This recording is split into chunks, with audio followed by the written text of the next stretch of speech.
Hello everyone, welcome to अड्डा 24/7 class 9th and 10th channel. I am Saurabh Sharma और आज के सेशन के अंदर हम क्लास 9th चैप्टर नंबर 10 यानी कि सर्कल कंप्लीट चैप्टर को वन शॉट के अंदर कवर करने वाले हैं। तो सबसे पहले अगर हम बात करें सर्कल चैप्टर की, तो सर्कल तो वैसे हम छोटी क्लासेस से ऑलरेडी पढ़ते हुए आते हैं कि सर्कल होता क्या है। अब यहाँ पे हमें सर्कल के अंदर क्या क्या पढ़ना है, बेसिकली इसमें हम बात करते हैं। सबसे पहले तो थोड़ा सा प्रीवियस सेशंस के रिविजन होंगे, यानी प्रीवियस ईयर में जो आपने सर्कल्स के बारे में पढ़ रखा है उन सबका एक तरह से रिवीजन होगा, जिसमें हम बात करेंगे circle and its related terms. Then उसके बाद हम बात करते हैं इसमें angle suspended by the chord, then perpendicular from the centre to a chord, equal chords and their distance from centre, angle suspended by arc of a circle and cyclic quadrilateral.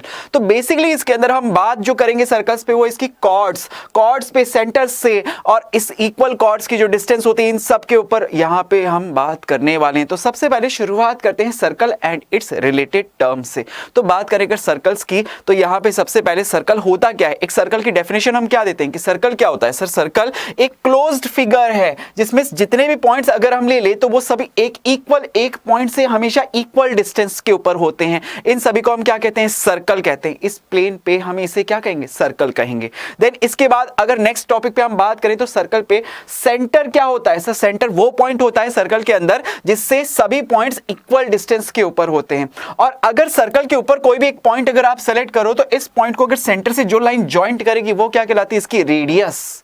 वो क्या कहलाती है, रेडियस। नेक्स्ट अगर इससे related term से बात करें तो आता है क्या, कॉर्ड। कॉर्ड क्या होता है कि सर सर्कल कोई है, अब कोई सर्कल है, ये इसका सेंटर हो गया और इसके अंदर अगर मैंने कोई भी दो पॉइंट्स लिए, कोई भी सर्कल की बाउंड्री के ऊपर आपने कोई भी दो पॉइंट्स लिए, तो इन दोनों पॉइंट्स को जो लाइन ज्वाइंट करती है वो क्या कहलाती है, उसकी कॉर्ड कहलाती है।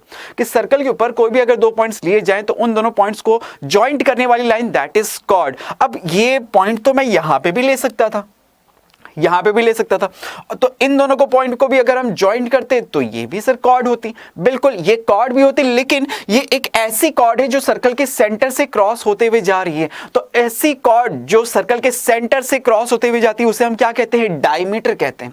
उसे हम क्या कहते हैं, डायमीटर। डायमीटर जो होती है एक सर्कल की सबसे लॉन्गेस्ट कॉर्ड होती है। कई बार ये बेसिक सा क्वेश्चन आप लोगों से कई बार पूछा जाता है, तो आपको याद होना चाहिए कि सर्कल के अंदर सबसे लॉन्गेस्ट कॉर्ड कौन सी होती है, डायमीटर होती है। और डायमीटर की क्या होती है, रेडियस की डबल। कि सर सेंटर को सर्कल पे किसी भी पॉइंट से ज्वाइंट करने वाली लाइन क्या होती है, उसकी रेडियस। तो ये एक रेडियस है, ये क्या है, ये भी एक रेडियस है। तो दोनों रेडियस जब ऐड हो गई एक साथ तो ये क्या फॉर्म करती है, कंप्लीट डायमीटर को। Diameter is the longest chord, ठीक है। तो ये हमने बात करी डायमीटर की। देन इसके बाद हम बात करें अगर एक सर्कल की, तो सर्कल जिस किसी भी प्लेन के अंदर है, जैसे कोई सर्कल है और ये सर्कल का सपोज हो गया सेंटर। अब इस प्लेन के ऊपर अगर ये सर्कल ड्रॉ किया गया है तो ये सर्कल इस कंप्लीट प्लेन को 3 पार्ट्स के अंदर डिवाइड करता है। बोलो तो कौन कौन से। सबसे पहला वाला एक्सटीरियर, कि सर बाहर वाला जो सर्कल की बाउंड्री के बाहर वाला पोर्शन है ना, उसे हम क्या कहते हैं, एक्सटीरियर।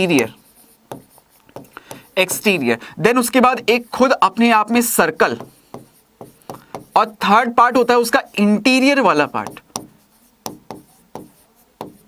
तो इस तरह से सर्कल क्या करता है, एक कंप्लीट प्लेन को 3 पार्ट्स में डिवाइड कर देता है। फर्स्ट पार्ट इज कॉल्ड, एक तो हो गया इंटीरियर ऑफ द सर्कल, एक सर्कल और एक exterior part of the circle. अगर हम circle and it's interior part को अगर कंबाइंड फॉर्म में हम क्या कहते हैं, इसे सर्कुलर रीजन के नाम से भी जाना जाता है, ठीक है बच्चों। तो ये इससे रिलेटेड कुछ इंपॉर्टेंट टर्म्स इससे हमने बात करी। अब देखो बच्चों, आता है आर्क। आर्क क्या होता है कि अगर सपोज कोई एक सर्कल है, ये उसका सेंटर और इस पे 2 पॉइंट्स अगर हमने सेलेक्ट किए तो इन दोनों पॉइंट्स को ज्वाइंट करने वाली लाइन क्या कहलाती है, कॉर्ड कहलाती है। ये तो आप लोग को याद है कि सर कॉर्ड होती है, लेकिन ये कॉर्ड, ये जो सर्कल के ऊपर सर्कल का ये जो पार्ट है ना, ये क्या कहलाता है, ये इसका आर्क कहलाता है।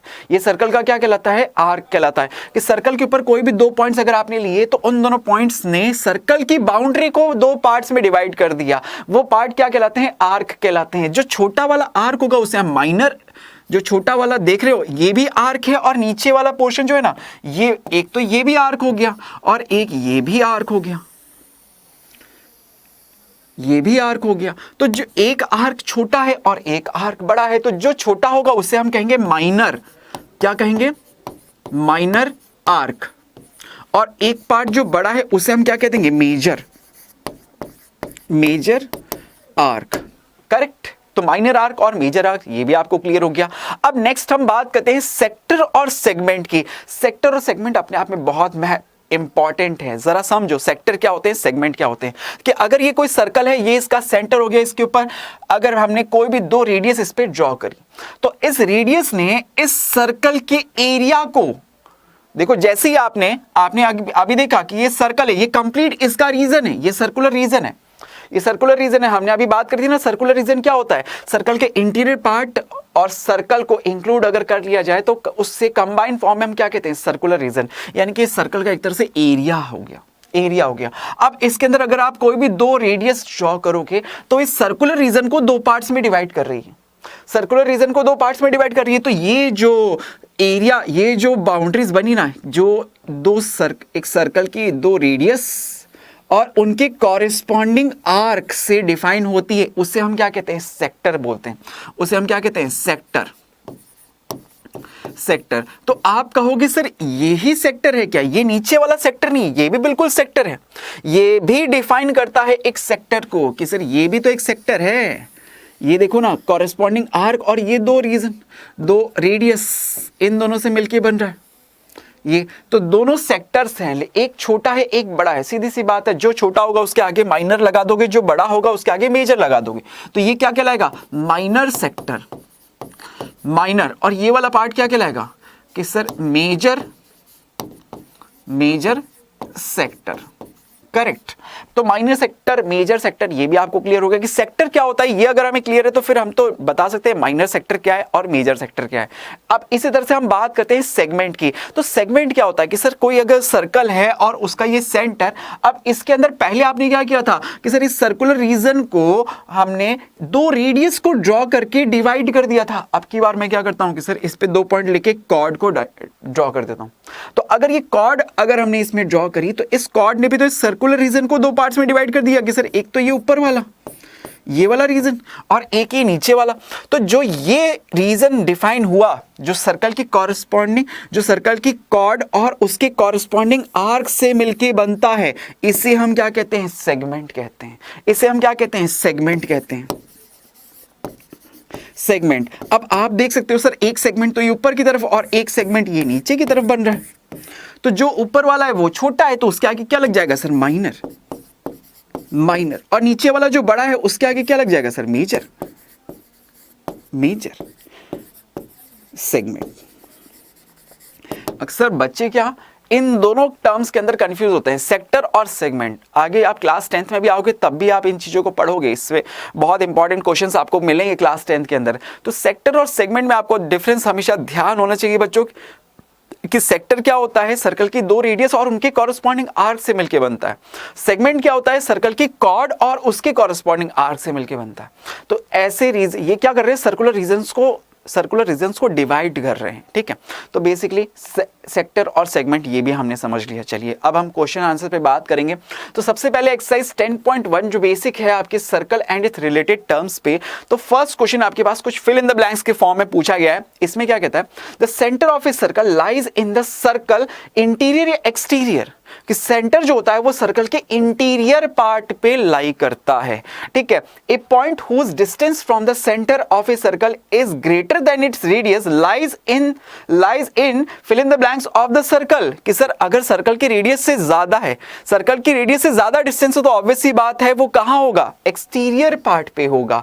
The longest chord of a circle is the क्या होती है, अभी हमने बात करी थी sir, diameter. The longest chord is diameter,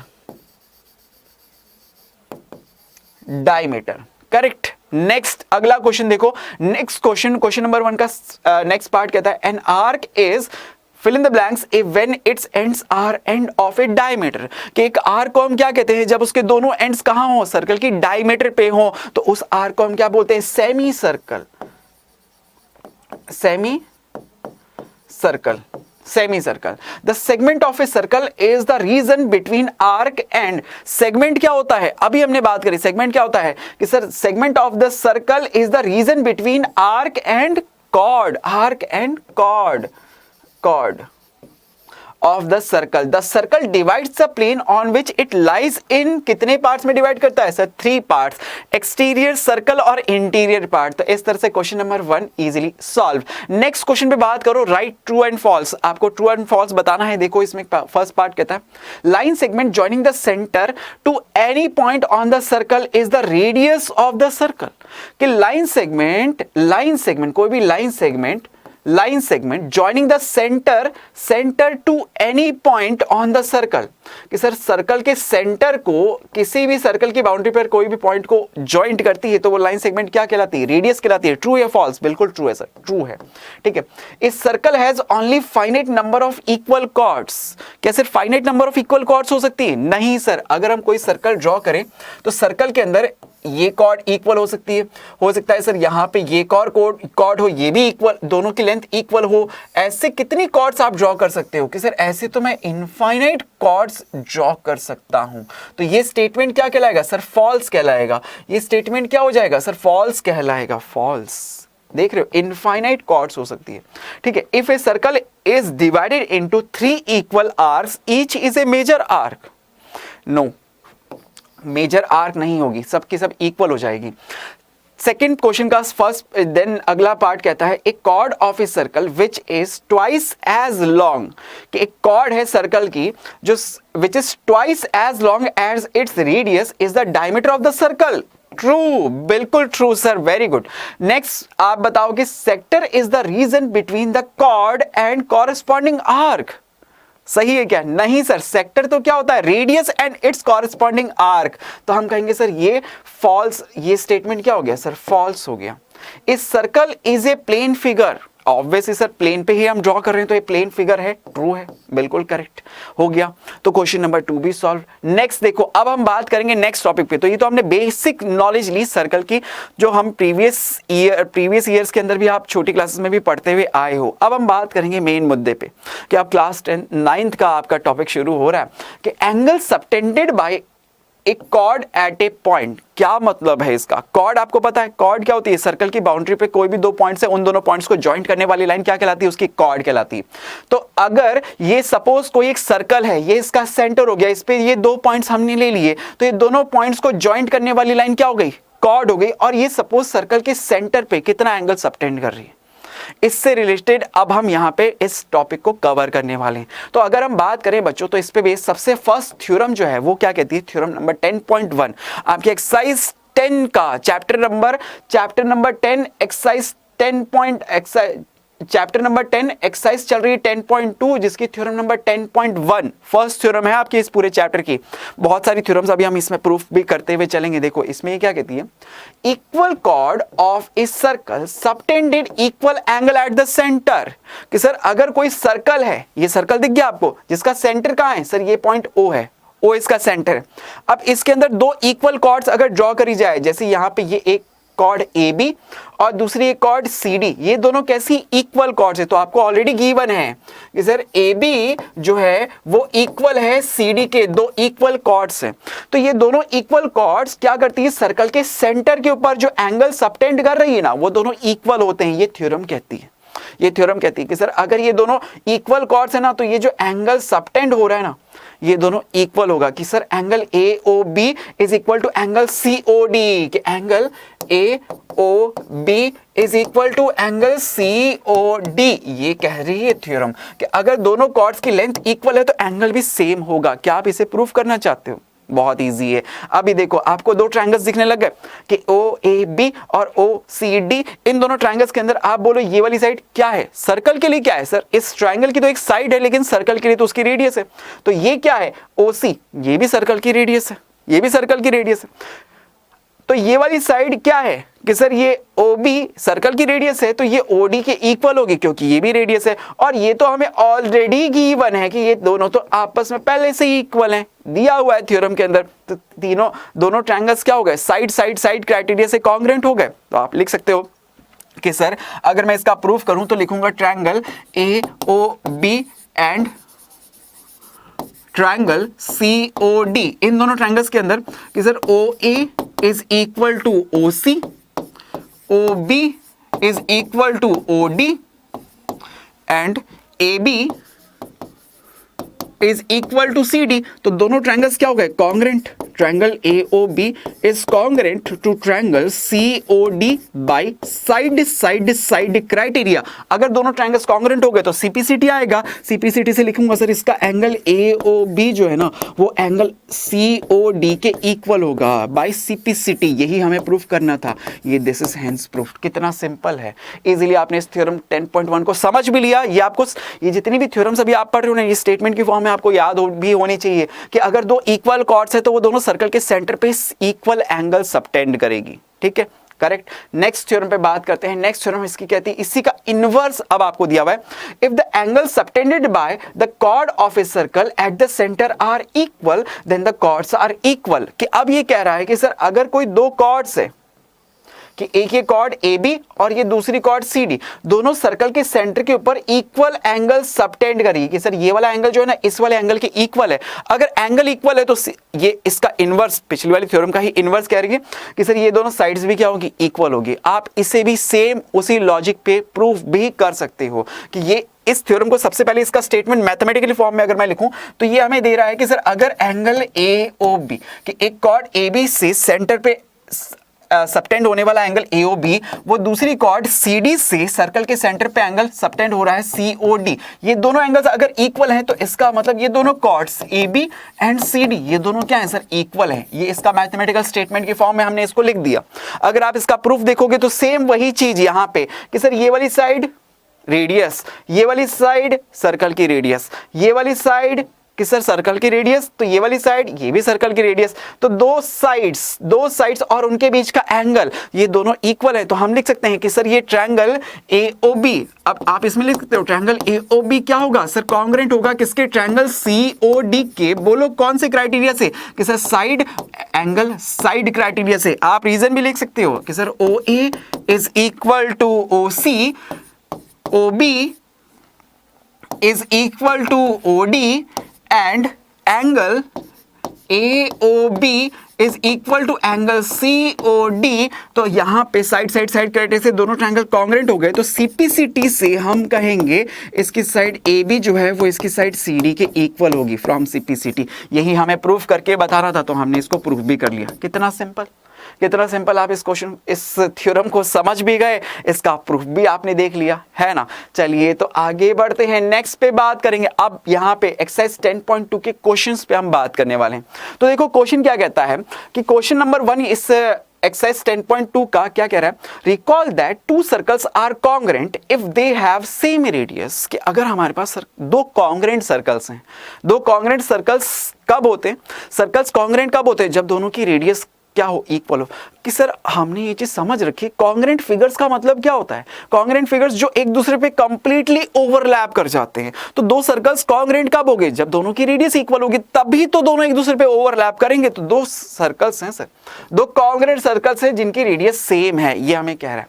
prove that equal chords of congruent circles subtended equal angle at their centre. अरे सर बच्चों वाला क्वेश्चन कि दो सर्कल्स लेते हैं, ये एक सर्कल है, ये इसका सेंटर हो गया, और ये दूसरा सर्कल, ये इसका सेंटर। सपोज इसके सेंटर को O से डिनोट कर देता हूं, इसके सेंटर को O डैश से डिनोट कर देता हूं। दोनों सर्कल्स कैसे हैं, कॉन्ग्रेंट सर्कल्स हैं। कॉन्ग्रेंट सर्कल्स हैं जिसमें अगर हमने दो इक्वल कॉर्ड्स ली कि सर एक इसकी कॉर्ड है ये AB, एक इसकी कॉर्ड है AB, इसी तरह से इस सर्कल के अंदर भी एक ये CD सपोज कॉर्ड है, ये इसकी कॉर्ड है CD। दोनों कॉर्ड्स क्या हैं, इक्वल हैं, दोनों कॉन्ग्रेंट सर्कल्स हैं। कॉन्ग्रेंट सर्कल्स हैं तो इनकी रेडियस इक्वल है कि सर OA और OB और OC और OD। कि दोनों सिंस दोनों सर्कल्स कॉन्ग्रेंट है तो हम लिखेंगे कि सर इसकी रेडियस OA इसकी रेडियस O डैश C के इक्वल है, इसकी रेडियस OB इसकी रेडियस O डैश B के इक्वल है, इसकी साइड AB इसकी साइड CD के इक्वल है। तो यहां से सर साइड क्राइटेरिया से आप कह सकते हो दोनों ट्रायंगल्स क्या हो गए, कॉन्ग्रेंट हो गए। अगर दोनों ट्रायंगल्स यहां से हम कह सकते हैं कि triangle AOB is congruent to triangle C O dash D, अगर दोनों ट्रायंगल्स कॉन्ग्रुएंट हो गए तो आप सीपीसीटी से बोलोगे कि सर इसका ये वाला जो एंगल है वो इसके इस वाले एंगल के इक्वल होगा। तो अगर दो कॉन्ग्रुएंट सर्कल्स हैं तो उनके द्वारा subtend angle AOB is equal to angle CO'D, ये हमने इसको प्रूफ भी कर दिया कि सर यही चीज तो बोल रहा था स्टेटमेंट के अंदर कि अगर दो कॉन्ग्रुएंट सर्कल्स हैं, कॉन्ग्रुएंट सर्कल्स है तो इनकी रेडियस ऑब्वियस सी बात है इक्वल हो गई। तो अगर दो कॉन्ग्रुएंट सर्कल्स है तो उनके अंदर अगर दो इक्वल कॉर्ड्स ड्रॉ करी जाए तो दोनों इक्वल कॉर्ड्स सर्कल के सेंटर्स के ऊपर इक्वल एंगल सबटेंड करती है। ये हमने इसको प्रूफ भी करके दिखा दिया। क्वेश्चन नंबर 1 सॉल्व, इजी है। अब इसी का अगर इनवर्स भी हम बात करें, proof that the chord of a congruent circle subtended equal angle at their centre then the chords are equal. Same उसी का जस्ट इनवर्स कि अगर हमारे पास ये एक सर्कल है जिसका सेंटर O और दूसरा एक और सर्कल है जिसका सेंटर सपोज O डैश, कि अब यहां पे ये कह रहा है कि ये दोनों सर्कल्स कैसे हैं, कॉन्ग्रुएंट सर्कल्स हैं। Both the circles are congruent circles subtended equal angle at their centre, कि सर इसके ऊपर कोई एक कॉर्ड ली AB और इस सर्कल के ऊपर दूसरी एक कॉर्ड ली कि सपोज ये एक कॉर्ड हो गई CD। दोनों कॉर्ड सर्कल के सेंटर के ऊपर इक्वल एंगल सबटेंड कर रही है कि ये इसके ऊपर जो एंगल सबटेंड कर रही है और ये इसके ऊपर जो एंगल सबटेंड कर रही है सेंटर पे, ये दोनों एंगल्स क्या हैं, इक्वल हैं। मुझे ये गिवन है कि ये एंगल इस वाले एंगल के इक्वल है। तो इसका मतलब अगर ये दोनों एंगल्स इक्वल हैं तो ये स्टेटमेंट कहता है कि ये कॉर्ड्स भी जो है ना वो भी इक्वल होगी, यानी AB जो है वो CD के इक्वल होगी। तो क्या आप इसको प्रूफ कर सकते हो? अरे सर बहुत इजी कि दोनों सर्कल्स कैसे हैं, कॉन्ग्रुएंट सर्कल्स। अगर कॉन्ग्रुएंट है तो रेडियस इक्वल होगी, तो इसकी साइड OA इसकी साइड O डैश C के इक्वल, इसकी साइड OB इसकी साइड O डैश D के इक्वल, O डैश D के इक्वल। और हमें ऑलरेडी गिवन है कि इनके बीच का एंगल AOB इसके एंगल CO डैश D के इक्वल। तो यहां पे देखो जरा कि ये ट्रायंगल AOB क्या हो गया, कॉन्ग्रुएंट हो गया किसके, ट्रायंगल CO डैश D के। कौन से क्राइटेरिया से sir, side angle side criteria से। अगर दोनों ट्रायंगल्स कॉन्ग्रुएंट हो गए तो सीपीसीटी से सर इसकी ये वाली साइड इसकी ये वाली साइड के इक्वल होगी। तो हम लिख सकते हैं from CPCT AB is equal to CD। क्या हमें यही बोल रहा था, यही प्रूफ करने के लिए बोल रहा था, तो हमने इसे प्रूफ भी करके दिखा दिया। दिस इज हेंस प्रूफ्ड, हो गया। कितना सिंपल है। सर्कल पे बहुत सारी थ्योरम्स हैं, बहुत सारे क्वेश्चंस हैं, लेकिन बहुत इजीली आप इन क्वेश्चंस को कर सकते हो। नेक्स्ट पे बात करते हैं, अब नेक्स्ट टॉपिक पे हम चलेंगे। तो देखो बच्चों, अभी तक हमने दो टॉपिक्स कवर कर लिए, circle and its related terms, then angle subtended by chord at the centre, हमने इस पे बात कर ली। अब है नेक्स्ट टॉपिक जो अब हमारा शुरू होगा, perpendicular from the centre to a chord. कि सर्कल की कोई कॉर्ड है और उसके ऊपर सेंटर से अगर हम परपेंडिकुलर ड्रॉ करें तो क्या होता है। चलिए बात करते हैं, सबसे पहले इसको समझते हैं कि ये सपोज कोई एक सर्कल है, ये इसका सेंटर हो गया और इस पे 2 पॉइंट्स लेके अगर हमने एक कॉर्ड ड्रॉ करी, तो इस कॉर्ड के ऊपर अगर सर्कल के सेंटर से कोई परपेंडिकुलर ड्रॉ किया जाता है तो फिर क्या क्या धमाल होता है, चलिए देखते हैं। तो इस पे बेस्ड थ्योरम सबसे पहले आप इसे क्या कहती है, theorem number 10.3। Theorem number 10.3 class 9th chapter number 10 circle की थ्योरम नंबर 10.3। अब हम इसको देखेंगे। A perpendicular from the centre of a circle to a chord bisect the chord. देखो प्रॉपर्टीज ध्यान रखनी है आपको। क्या कह रहा है कि अगर कोई एक ये सर्कल है जिसका ये सपोज सेंटर है, इस पे 2 पॉइंट्स अगर हमने लिए और इन दोनों पॉइंट्स को ज्वाइंट करने वाली लाइन, ये क्या है, सर्कल की कॉर्ड हो गई। अब ये कॉर्ड पे अगर मैं सेंटर से कोई परपेंडिकुलर ड्रॉ करता हूं तो ये परपेंडिकुलर क्या करती है, इस कॉर्ड को बाइसेक्ट करती है। ये कह रहा है, ये थ्योरम कह रही है, ये थ्योरम यही तो कह रही है कि सेंटर से अगर आप किसी भी कॉर्ड के ऊपर परपेंडिकुलर ड्रॉ करोगे ना तो वो क्या करेगी, हमेशा कॉर्ड को बाइसेक्ट करेगी। क्या करेगी, बाइसेक्ट करेगी। आप इसे प्रूफ करना चाहते हो, कर दें। अभी देखो कैसे। ये सर्कल का सेंटर सर O, इस कॉर्ड को नाम दे दूं सर ये A, ये पॉइंट कह दिया सर B, AB कॉर्ड हो गया। सपोज इसके जिस पॉइंट पे कट कर रही है ये पॉइंट हमने कह दिया सर सपोज M, मैंने M कह दिया, कुछ भी पॉइंट ले सकते हैं। और ये आपने क्या ड्रॉ किया है, सेंटर से इस कॉर्ड के ऊपर परपेंडिकुलर मतलब ये एंगल 90 डिग्री, ये एंगल 90, तो ये एंगल ये भी 90 डिग्री, करेक्ट बात, ठीक है सर। अब इसे प्रूफ करने के लिए हम क्या करते हैं कि इन दोनों एंड्स को, इस कॉर्ड के दोनों एंड्स को सर्कल के सेंटर से ज्वाइंट कर देते हैं। तो आपने क्या किया, इसे भी ज्वाइंट कर दिया और इसे भी ज्वाइंट कर दिया, दो ट्रायंगल्स फॉर्म हो गए, दो ट्रायंगल्स फॉर्म हो गए, एक ट्रायंगल OMA, एक OMB। इन दोनों ट्रायंगल्स के अंदर देखो कि इन दिस ट्रायंगल OM या AMO लिख दो, AMO एंड ट्रायंगल BMO। अब जरा देखो, हमें ये प्रूव करना है कि सर ये AM जो है वो BM के इक्वल है, बाइसेक्ट करिए, मतलब ये दोनों साइड्स इक्वल मुझे प्रूव करनी है। तो कैसे करूं? मैंने कहा कि सर इन दोनों ट्रायंगल्स के अंदर ये वाली साइड या ये वाला एंगल, सबसे पहले तो ये राइट एंगल है इस ट्रायंगल का, ये एंगल भी राइट एंगल है 90 डिग्री, तो इसमें लिखें कि सर इसका angle AMO is equal to angle BMO। दोनों क्यों इक्वल हैं? क्योंकि दोनों 90 डिग्री के हैं, 90 डिग्री के। ये वाली साइड OA इस वाले ट्रायंगल की साइड OB के इक्वल है। बोलो क्यों? रेडियस है सर, दोनों सर्कल की रेडियस है, तो OA is equal to OB। आप कह सकते हो दोनों रेडियस है। और क्या इन दोनों ट्रायंगल्स के बीच में ये वाली साइड OM कॉमन दिख रही है आपको कि sir OM is equal to OM, common side है। तो जरा देखो, right angle hypotenuse, right angle के ऑपोजिट साइड क्या होती है? हाइपोटेनियस, और उसके अलावा रिमेनिंग टू साइड में से कोई भी एक साइड, तो यहां पे ये क्या हो गया? राइट एंगल, और ये हाइपोटेनियस, और ये S साइड। तो RHS रूल से क्या ये दोनों ट्रायंगल्स कॉन्ग्रुएंट हो गए ना? तो लिख दूं सर यहां पे triangle AMO is congruent to triangle BMO by RHS rule. RHS rule से अगर ये ट्रायंगल्स कॉन्ग्रुएंट हो गए तो CPCT से आप कहोगे कि सर इसकी साइड AM इसकी साइड BM के इक्वल होगी। कि हम लिखेंगे sir AM is equal to BM from CPCT। हम लिख देंगे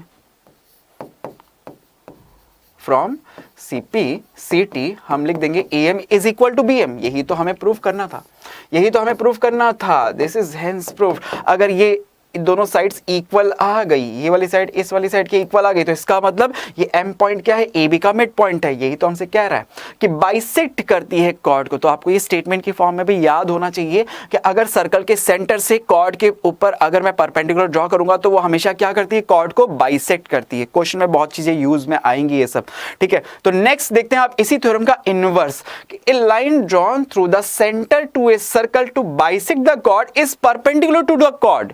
कि सर ये क्या कह रहा है कि सर ये कोई सर्कल है, ये इसका सेंटर है, और इसके ऊपर 2 पॉइंट्स लेके ये अगर हमने एक कॉर्ड को ड्रॉ किया, तो अगर इस सेंटर से कोई लाइन ड्रॉ करी जाए और वो क्या करे? इस कॉर्ड को बाइसेक्ट करे। कि सर ये बाइसेक्ट कर रही है, इसको बाइसेक्ट करिए कि ये वाली साइड ये वाले पार्ट के इक्वल है। तो इसका मतलब ये क्या है कि ये इसके ऊपर परपेंडिकुलर भी होगी, ये इसके परपेंडिकुलर भी होगी। सेम हम इसमें भी इसको प्रूफ कर सकते हैं कि अगर ये सपोज सेंटर O हो गया, ये A ये B, जो हमने लास्ट थ्योरम अभी 10.3 पढ़ी थी उसी का जस्ट इनवर्स है। हमने उसको प्रूफ करने के लिए क्या किया था? सेम वही यहां पे भी करेंगे। OA को ज्वाइंट कर दिया और OB को ज्वाइंट कर दिया। अब जरा देखो इसके अंदर आप कैसे लिखोगे कि सर ये मुझे गिवन है कि मुझे यहां पे गिवन क्या है? जरा देख लो कि यहाँ पे हमें गिवन क्या है कि सर हमें गिवन है कि ये पॉइंट अगर सपोज M कहते हैं तो हमें यहाँ पे गिवन है कि सर AM जो है वो BM के इक्वल है। और आपको प्रूफ क्या करना है कि सर टू प्रूव हमें ये करना है, अगर हम यहाँ पे ये प्रूफ करना है कि ये जो angle OMA is equal to angle OMB, ये दोनों एंगल्स इक्वल होते हैं। कैसे प्रूफ करें? सेम वही कि सर ये साइड इस वाली साइड के इक्वल, क्या ये साइड कॉमन हो गई दोनों के बीच में, और ये साइड तो ये साइड के ऑलरेडी इक्वल है। तो साइड क्राइटेरिया से दोनों ट्रायंगल्स हो गए ना कॉन्ग्रुएंट। ये साइड इस साइड के इक्वल, ये साइड इस साइड के इक्वल, और ये साइड कॉमन। तो हम लिख देंगे सर यहाँ पे सॉल्यूशन के अंदर आप सीधे सीधे इसमें बता दोगे कि sir OA is equal to OB, AM is equal to BM and side OM is equal to OM। दोनों क्या है? कॉमन, दोनों के बीच में कॉमन है। तो यहां पे हम लिख देंगे triangle OMA is congruent to triangle OMB। कौन से क्राइटेरिया से? सर साइड क्राइटेरिया से। अगर दोनों ट्रायंगल्स कॉन्ग्रुएंट हो गए तो ये एंगल OMA हम कहेंगे सर एंगल OMA क्या इस वाले एंगल OMB के इक्वल होगा? मुझे इक्वल के साथ साथ इन्हें परपेंडिकुलर बताना है कि ये दोनों एंगल्स क्या होंगे, 90 डिग्री के होंगे।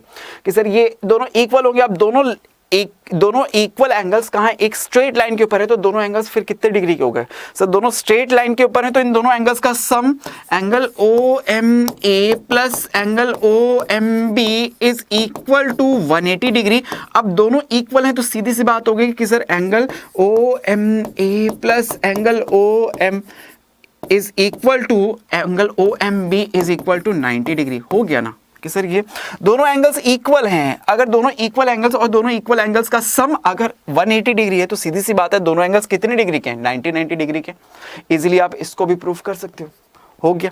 चलिए आगे बढ़ते हैं। अब नेक्स्ट थ्योरम क्या कहते हैं? There is one and only one circle passing through 3 given non collinear points.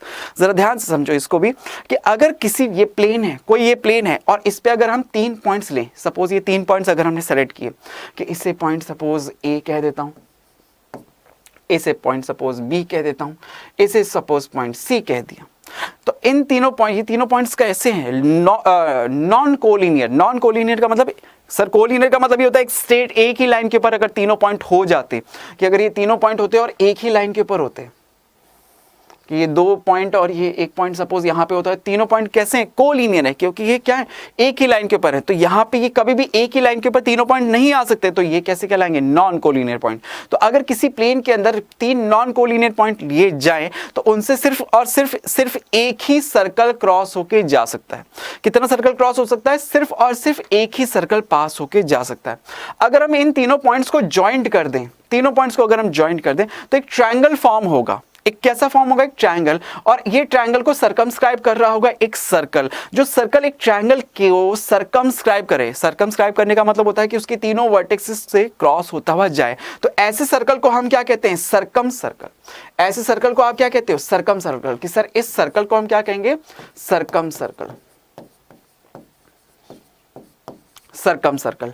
और इस सर्कल का जो सेंटर, इस सर्कल का जो सेंटर होगा उसे हम क्या कहते हैं? Circum centre. और ये जो सर्कम सेंटर है, देखो ये क्या है? Circum centre. Circum centre. और इसकी जो रेडियस है, वो क्या कहलाती है? Circum radius. सर्कम रेडियस वो क्या कहलाती है? Circum radius. और सर्कम रेडियस क्या होती है कि सर ये जो सेंटर, सर्कम सेंटर जो होता है ना, वो हमेशा इस ट्रायंगल के तीनों वर्टिसेस से इक्वल डिस्टेंस के ऊपर है, क्योंकि ये जो ट्रायंगल के तीनों वर्टिसेस से कहाँ पे है? सर्कल की बाउंड्री पे हैं। ये क्या है? सर्कल का सेंटर। तो ऑब्वियस सी बात है ना, रेडियस हैं ये OA, OB और OC, तो तीनों रेडियस हो गए। अगर रेडियस है तो रेडियस हमेशा इक्वल होती है सर्कल के अंदर। तो इस तरह से हम बताते हैं सर्कम रेडियस। सर्कम रेडियस क्या होगी? इस सर्कम सर्कल की क्या स्पेलिंग, क्या यहाँ पे मिस्टेक होगी? एक सेकेंड, इसको सही लिख देते हैं। ओके, सर्कम सर्कल, ठीक है। CIRLE, circum circle. और ये सर्कम सेंटर और ये सर्कम रेडियस। क्लियर? तीनों चीजें अच्छे से क्लियर हो गई। तो ये थी आपकी थ्योरम नंबर 10.5। अब हम इन्हीं पे बेस्ड क्वेश्चंस करेंगे जो होंगे सबसे पहले आपके एक्सरसाइज 10.3 पे based question number 2। Suppose you are given a circle, give a construction to find its centre. कि आपको कोई एक सर्कल गिवन है लेकिन आपको इसका सेंटर नहीं दिया हुआ, आपको इसका सेंटर फाइंड करना है, तो कैसे करें? क्या थॉट प्रोसेस हम इसमें यूज करेंगे? तो हम क्या करते हैं, इस सर्कल के ऊपर कोई भी 2 कॉर्ड्स ड्रॉ करते हैं। कहीं पे भी आप कोई भी कॉर्ड्स ड्रॉ कर लो। अभी हमने जो थ्योरम भी पढ़ी थी, अभी आपने थ्योरम पढ़ी थी ना कि सर्कल के सेंटर से अगर कॉर्ड के ऊपर एक परपेंडिकुलर ड्रॉ किया जाए तो वो कॉर्ड को क्या करती है? बाइसेक्ट करती है। तो अगर मैं कोई सर्कल मुझे गिवन है, अब इस सर्कल के अंदर कोई भी पॉइंट्स लेके अगर मैं कॉर्ड्स को ड्रॉ करूं तो इस कॉर्ड का जो परपेंडिकुलर बाइसेक्टर होगा वो कहां से क्रॉस होगा? सेंटर से। ये जो कॉर्ड है इसका भी परपेंडिकुलर बाइसेक्टर जो होगा वो भी कहां से क्रॉस होगा? सेंटर से। क्योंकि अभी हमने थ्योरम में यही तो पढ़ा था कि सर्कल के सेंटर से अगर हम परपेंडिकुलर ड्रॉ करते हैं तो वो इसके ऊपर, वो इसको क्या करती है? बाइसेक्ट करती है। यानी कि एक तरह से वो इस कॉर्ड की क्या है? परपेंडिकुलर बाइसेक्टर है। बात क्लियर हुई? तो अगर मैं इस कॉर्ड का परपेंडिकुलर बाइसेक्टर ड्रॉ किया तो वो कहां से क्रॉस होना चाहिए सर? सेंटर से। लेकिन मुझे नहीं पता अभी सेंटर कहां है, लेकिन इस सर्कल का, इस कॉर्ड का भी अगर परपेंडिकुलर बाइसेक्टर मैंने ड्रॉ किया ना तो दोनों जाके एक ही पॉइंट पे कहीं ना कहीं कट होंगे। ये भी सेंटर से क्रॉस होगा, ये भी सेंटर से क्रॉस होगा, तो दोनों का कॉमन पॉइंट जो आएगा वो सर्कल के सेंटर को डिनोट करेगा, वो सर्कल के सेंटर को डिनोट करेगा। तो इस तरह से हम कंस्ट्रक्शन करते हैं कि अगर हमें कोई सर्कल का सेंटर नहीं पता तो आप इस तरह से उसको सॉल्व करते हो। आपको यहां पे इस तरह से भी दे सकता था कि सपोज कोई सर्कल देने की जगह अगर वो सपोज कोई आर्क दे देता, कोई आर्क दे देता और बोलता कि अगर ये आर्क आपको गिवन है तो आप फिर सर्कल को कंप्लीट करो। सर्कल को कंप्लीट कब कर सकता हूं? जब मुझे इसका सेंटर पता हो। तो आप इस आर्क के अंदर अगर कोई भी दो कॉर्ड्स ड्रॉ करते और इस कॉर्ड का परपेंडिकुलर बाइसेक्टर आप ड्रॉ करते, इस कॉर्ड का भी परपेंडिकुलर बाइसेक्टर में ड्रॉ करता, जहां पे दोनों कटते वो इस आर्क का क्या होता? सेंटर। आर्क का सेंटर मिल गया तो इस सेंटर को लेते हुए, इस पॉइंट को रेडियस, एज ए रेडियस लेते हुए आप सर्कल को कंप्लीट कर सकते हो, कंप्लीट कर सकते हो। हुआ सॉल्व। इस तरह से भी क्वेश्चंस आपसे पूछे जा सकते हैं। तो ये एक्सरसाइज 10.3 का क्वेश्चन नंबर 2 सॉल्व। आगे बढ़ते हैं। अब देखो बच्चों, इसमें ये हमारे पास हो गया। देन अब हम बात करेंगे इसमें क्वेश्चन नंबर 3 की। If two circles intersect at 2 points, prove that their centers lie on the perpendicular bisector of common chord। कि सर कहना क्या चाह रहा है कि अगर कोई दो सर्कल्स हैं, एक सर्कल ये और एक ये सर्कल, ठीक है, दोनों सर्कल्स एक दूसरे को इंटरसेक्ट कर रहे हैं दो पॉइंट्स के ऊपर। सपोज इन दोनों पॉइंट्स को अगर आपने एक को ए कह दिया और दूसरे पॉइंट को बी, कि ए और बी पॉइंट्स पे एक दूसरे को इंटरसेक्ट कर रहे हैं 2 पॉइंट्स पे, तो हमें ये प्रूव करना है कि इन दोनों सर्कल का जो सेंटर है, कि सपोज इसका जो सेंटर O और इसका जो सेंटर O डैश, ये दोनों, इन दोनों सर्कल का सेंटर जो है वो कॉमन कॉर्ड, इनकी जो कॉमन कॉर्ड है उस पे क्या है? परपेंडिकुलर बाइसेक्टर है। उसका क्या है? परपेंडिकुलर बाइसेक्टर है। समझ में आया? अभी वापस बताता हूं कि हमें ये प्रूव करना है, ये हमें क्वेश्चन करने बोल रहा है कि दो सर्कल्स हैं और वो दो सर्कल्स एक दूसरे को इंटरसेक्ट कर रहे हैं दो पॉइंट्स पे। एक पॉइंट है ये ए और दूसरा पॉइंट है ये बी। ए और बी पॉइंट पे इंटरसेक्ट कर रहे हैं। तो इन दोनों पॉइंट्स से जो कॉमन कॉर्ड होगी, इन दोनों सर्कल का जो सेंटर, अगर उन सेंटर्स को ज्वाइंट करने वाली जो लाइन है वो इस कॉमन कॉर्ड के ऊपर क्या होती है? परपेंडिकुलर भी होती है और उसको बाइसेक्ट भी करती है। यानी कि ये वाला एंगल, दोनों एंगल 90 डिग्री के होंगे और ये वाली साइड इस वाली साइड के इक्वल होगी। सपोज इसे पॉइंट अगर एम कह देता हूं तो एम बीएम के इक्वल आपको प्रूव करना है। तो आपको करना क्या क्या है कि मुझे ये बताना है कि sir O dash is perpendicular to A B. एक तो ए बी के ऊपर परपेंडिकुलर भी है और इसे बाइसेक्ट भी करिए, यानी कि सर मुझे ये भी प्रूफ करना है A M is equal to B M, ये भी प्रूफ करना है। परपेंडिकुलर प्रूफ करने के लिए आप क्या करोगे कि sir angle O M A, ये जो एंगल ओ एम ए, इस एंगल को अगर मैं ओ एम बी, दूसरा एंगल ओ एम बी, दोनों एंगल्स को अगर 90 डिग्री प्रूफ कर दूं कैसे भी करके तो हो जाएगा। दोनों एंगल्स को कैसे भी करके 90 डिग्री प्रूफ कर दूं तो ये परपेंडिकुलर लाइन क्या होगा इसको। चलो अब हम इसको प्रूफ भी करके दिखाते हैं। कैसे? कि देखो इसको अभी हमने ये जो समझा ये मैंने यहाँ पे ड्रॉ कर दिया। अब सबसे पहले आपने इसको क्या नाम दिया था कि सर इस पॉइंट को कहा था हमने ए बी। ये ए बी क्या हो गई? कॉर्ड। ये सर्कल का सेंटर O और ये दूसरे सर्कल का सेंटर O डैश। ओके, दोनों कॉर्ड पे ये जो सेंटर्स को ज्वाइंट करने वाली लाइन, सपोज इसे नाम दे दिया हमने, इस पॉइंट को नाम दे दिया हमने M, इंटरसेक्ट हो रहे हैं। तो सबसे पहले इसमें हम कंस्ट्रक्शन में क्या करते हैं कि सर एक तो OA और OB को ज्वाइंट कर देते हैं। ये क्या है? सर्कल की रेडियस, इस बड़े वाले सर्कल की रेडियस। इसी तरह से O डैश ए और O डैश बी को भी हम ज्वाइंट कर देते हैं। जैसे ही इन दोनों को ज्वाइंट किया तो हम क्या करेंगे, ऊपर एक ट्रायंगल फॉर्म होते हुए दिख रहा है आपको, O डैश हो रहा है। तो लिखें सर इन दोनों ट्रायंगल्स को लेते हैं कि हम यहाँ पे लिखते हैं कि in triangle O dash and in triangle O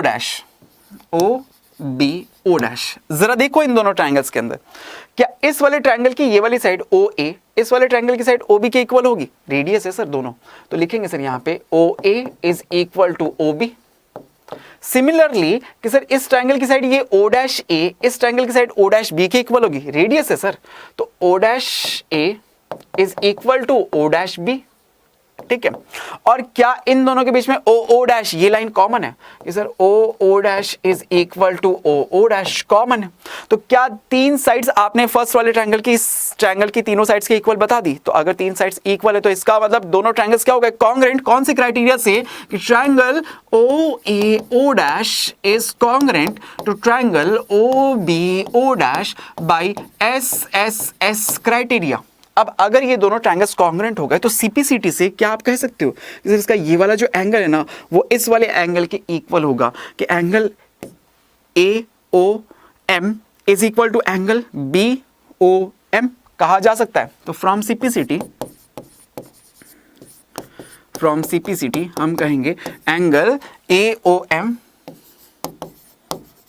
is equal to angle B O M. AOM BOM के इक्वल है, बोलो सही, इसे इक्वेशन नंबर 1 कह देता हूं। ठीक है, अब ये जो आपने लिखा है इसके बाद अब मैं इस वाले ट्रायंगल को लेता हूं सर, AOM और BOM, इन दोनों ट्रायंगल्स को लेके इनको कॉन्ग्रुएंट प्रूफ करते हैं कि triangle AOM and triangle BOM। अब जरा इन दोनों ट्रायंगल्स के अंदर देखो कि सर इसमें इसकी साइड OA इसकी साइड OB के इक्वल है, दोनों रेडियस है। बिल्कुल सर, लिखेंगे OA is equal to OB, दोनों रेडियस है। क्या इन दोनों ट्रायंगल्स के अंदर ये साइड, ये वाला एंगल AOM इसके एंगल BOM के इक्वल है? इक्वेशन 1 से लिखेंगे sir angle AOM is equal to angle BOM, दोनों इक्वल है इक्वेशन 1 से।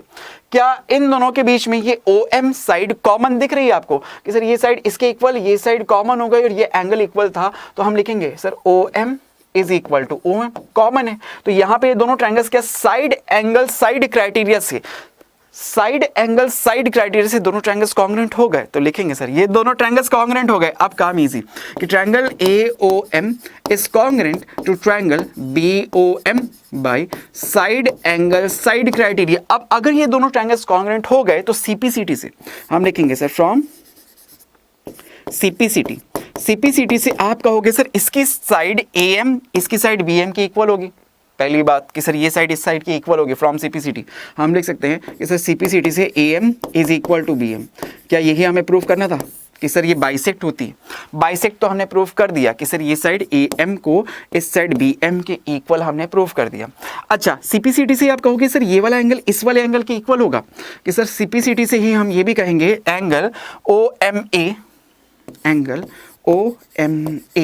इस वाले एंगल OMB के इक्वल होगा, OMB के इक्वल होगा। और ये दोनों एंगल क्या है? एक स्ट्रेट लाइन के ऊपर है। कहां पे है सर? एक ही स्ट्रेट लाइन AB के ऊपर है। सर ये दोनों एंगल्स, सिंस अगर ये दोनों एंगल्स एक स्ट्रेट लाइन पे तो दोनों क्या फॉर्म कर रहे हैं? Linear pair. तो इन दोनों एंगल्स का sum OMA plus angle OMB is equal to 180 degree. So by using both of these equation हम यहाँ पे कंक्लूड करके बता सकते हैं दोनों एंगल्स इक्वल है, दोनों का सम 180 है, तो दोनों एंगल्स कितने डिग्री के हैं? सिर्फ 90 डिग्री के। OMA is equal to angle OMB is equal to 90 degree. Correct, ये एंगल 90 डिग्री का हो गया तो इसका मतलब ये लाइन OO डैश क्या हो गई? परपेंडिकुलर हो गई। ये लाइन OO डैश क्या हो गई? परपेंडिकुलर हो गई। किस पे? इस कॉर्ड AB के ऊपर। क्या यही हमें प्रूफ करना था? हमने यही लिखा था प्रूफ करने के लिए, तो हमने इसे प्रूफ भी कर दिया। बोलो ये क्वेश्चन नंबर 3 सॉल्व। एक्सरसाइज 10.3 का क्वेश्चन नंबर 3 ये भी हमने कर दिया है सॉल्व। आगे बढ़ें, नेक्स्ट पे बात करते हैं। अब हम नेक्स्ट टॉपिक पे बात करेंगे। नेक्स्ट टॉपिक तो ये भी अभी हमने पढ़ लिया, perpendicular from the centre to a chord. याद होना चाहिए, ध्यान भी रखना है आपको बच्चों कि अगर सर्कल के सेंटर से अगर हम किसी कॉर्ड के ऊपर परपेंडिकुलर ड्रॉ करते हैं तो क्या करती है? उसे परपेंडिकुलर बाइसेक्ट करती है। परपेंडिकुलर भी होती है, उस पे बाइसेक्ट भी करती है।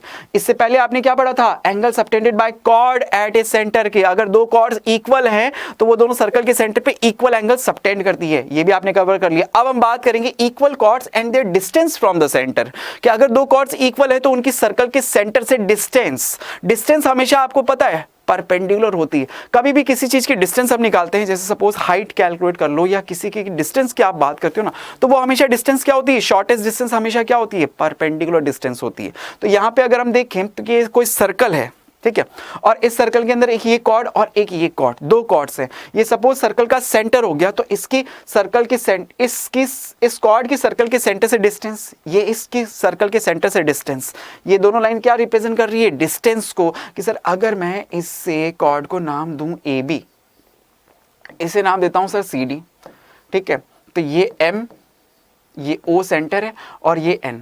तो OM और ON अगर ये सर्कल के सेंटर से इन कॉर्ड्स की डिस्टेंस को रिप्रेजेंट कर रहे हैं, तो इसका मतलब ये डिस्टेंस कैसी है? परपेंडिकुलर है। इसका मतलब ये एंगल 90 डिग्री का है, तो ये एंगल भी 90 डिग्री का होगा, ठीक है। ये एंगल दोनों 90 डिग्री के हैं। डिस्टेंस का मतलब क्या होता है कि सर इस सेंटर से इसके ऊपर परपेंडिकुलर डिस्टेंस की बात हो रही है। अब देखो इसी पे बेस्ड थ्योरम्स क्या क्या कहती है, उनको हम बात करते हैं।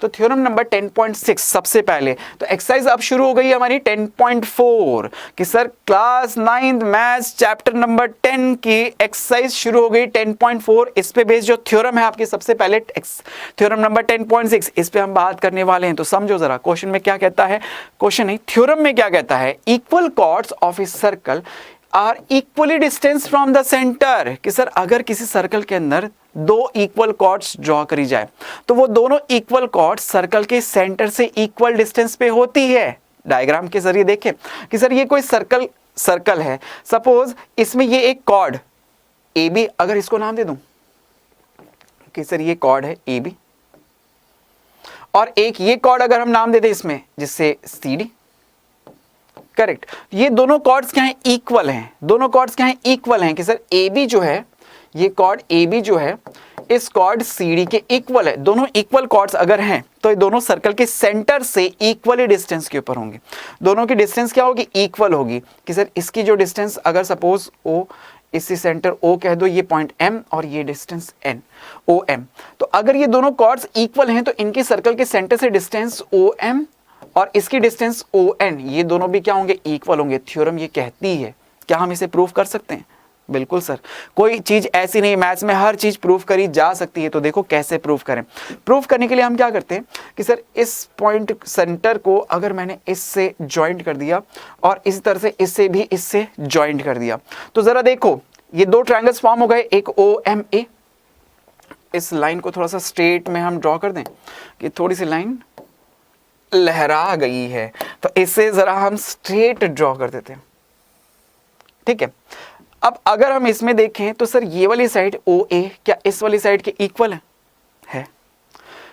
क्या सर ये राइट एंगल है?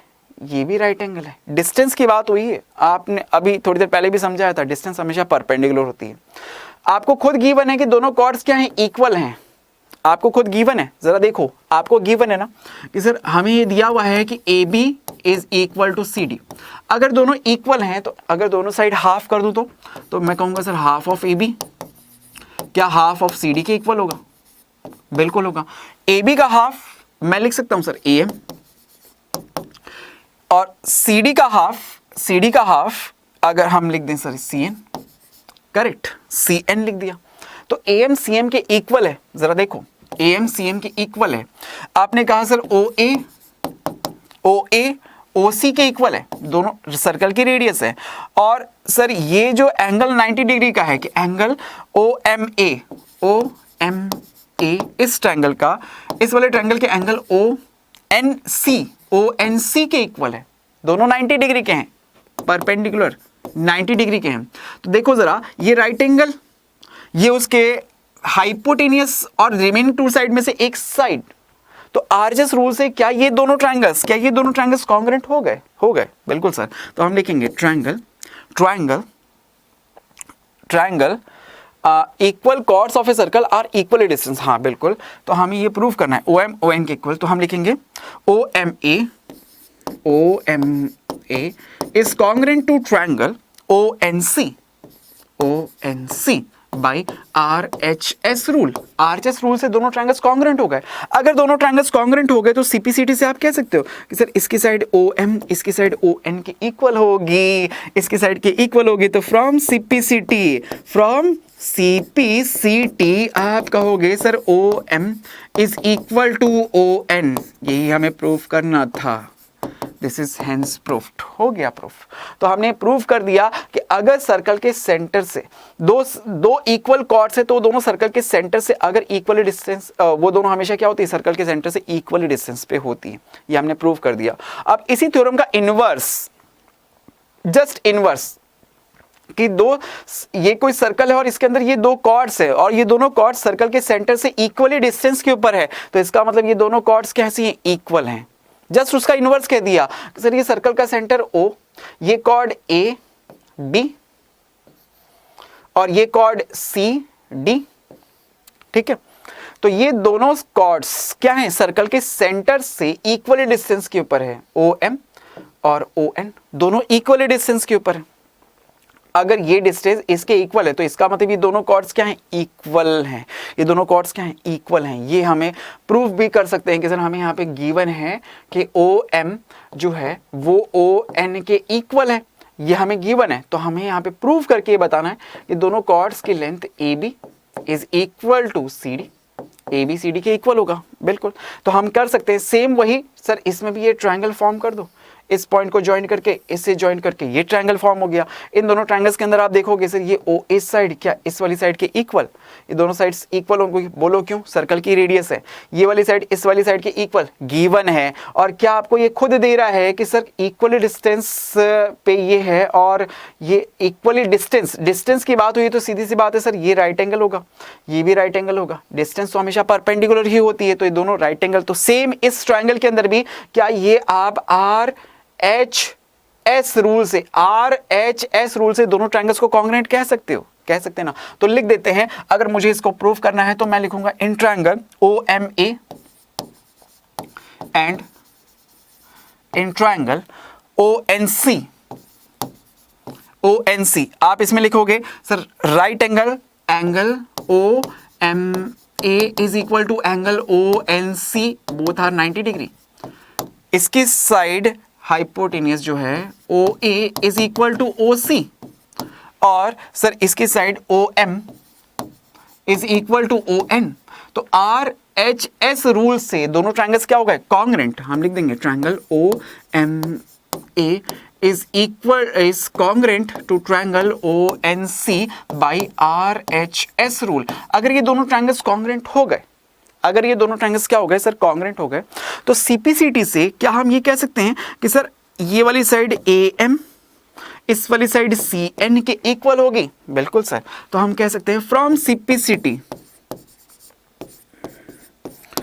CPCT हम कहेंगे सर इसकी साइड AM, इसकी साइड AM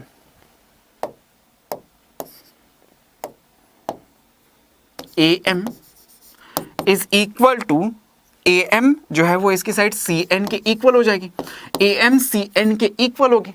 और अगर AM CN के इक्वल है, हमें पता है सेंटर से कॉर्ड के ऊपर परपेंडिकुलर डाल रहे हो आप, तो आपने अभी जब प्रीवियस थ्योरम में जो पिछले एक्सरसाइज हम पढ़ रहे थे 10.3 की, उसमें ही हमने पढ़ा था कि सेंटर से अगर मैं कॉर्ड पे परपेंडिकुलर ड्रॉ करता हूं तो कॉर्ड को हमेशा क्या करती है, बाइसेक्ट करती है। यानी कि M पॉइंट इस कॉर्ड AB का मिड पॉइंट है, यानी कि N पॉइंट इस कॉर्ड ACD का मिड पॉइंट है। तो अगर ये पार्ट इक्वल है तो दोनों को मल्टीप्लाई बाय 2 करूंगा। सर देखो AM इक्वल टू CN आपने अभी निकाला ना, अगर दोनों तरफ मैं मल्टीप्लाई बाय 2 कर दूं तो लिखूंगा sir 2AM is equal to 2CN।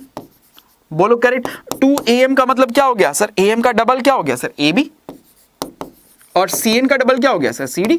तो AB जो है वो CD के इक्वल होगा, AB जो है वो CD के इक्वल होगा, ठीक है। यही आपको प्रूफ करने के लिए बोल रहा था, तो हमने इसे प्रूफ भी कर दिया। बोलो हेंस प्रूफ्ड, क्वेश्चन सॉल्व। ये भी थ्योरम हमने समझ ली, इसका प्रूफ भी हमने देख लिया। अब देखो इस पे बेस्ड क्वेश्चंस पे हम बात करते हैं।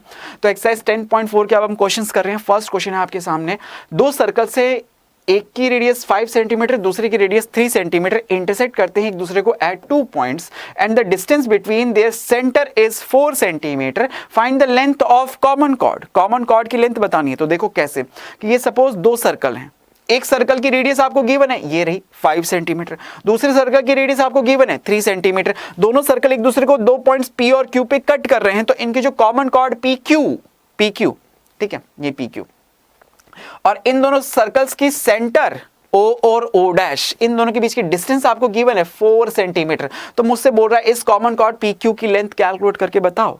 तो देखो सर मुझे क्या क्या दे रहा है कि अगर मैं देखूं तो मुझे यहाँ पे इस डायग्राम के अंदर OP गिवन है, OP इज 5 सेंटीमीटर। और क्या गिवन है sir, O dash P that is 3 centimetre. और क्या गिवन है कि sir O dash which is 4 centimetre. ये लिख दिया आपने। तो अब आप देखो कि सर अगर मैं इस लेट कर लूं इसको O डैश L को x के इक्वल, तो O L के बीच की डिस्टेंस क्या होगी सर, ये कंप्लीट डिस्टेंस 4 सेंटीमीटर की कंप्लीट डिस्टेंस है। अगर आपने इस पार्ट को, सिर्फ इतने वाले पार्ट को अगर आपने x लेट कर लिया तो रिमेनिंग पार्ट कैसे आएगा सर, 4 में से x को माइनस कर दो, 4 में से x को माइनस कर दो तो रिमेनिंग पार्ट आ जाएगा। तो हम यहां पे अगर लेट करें, लेट O डैश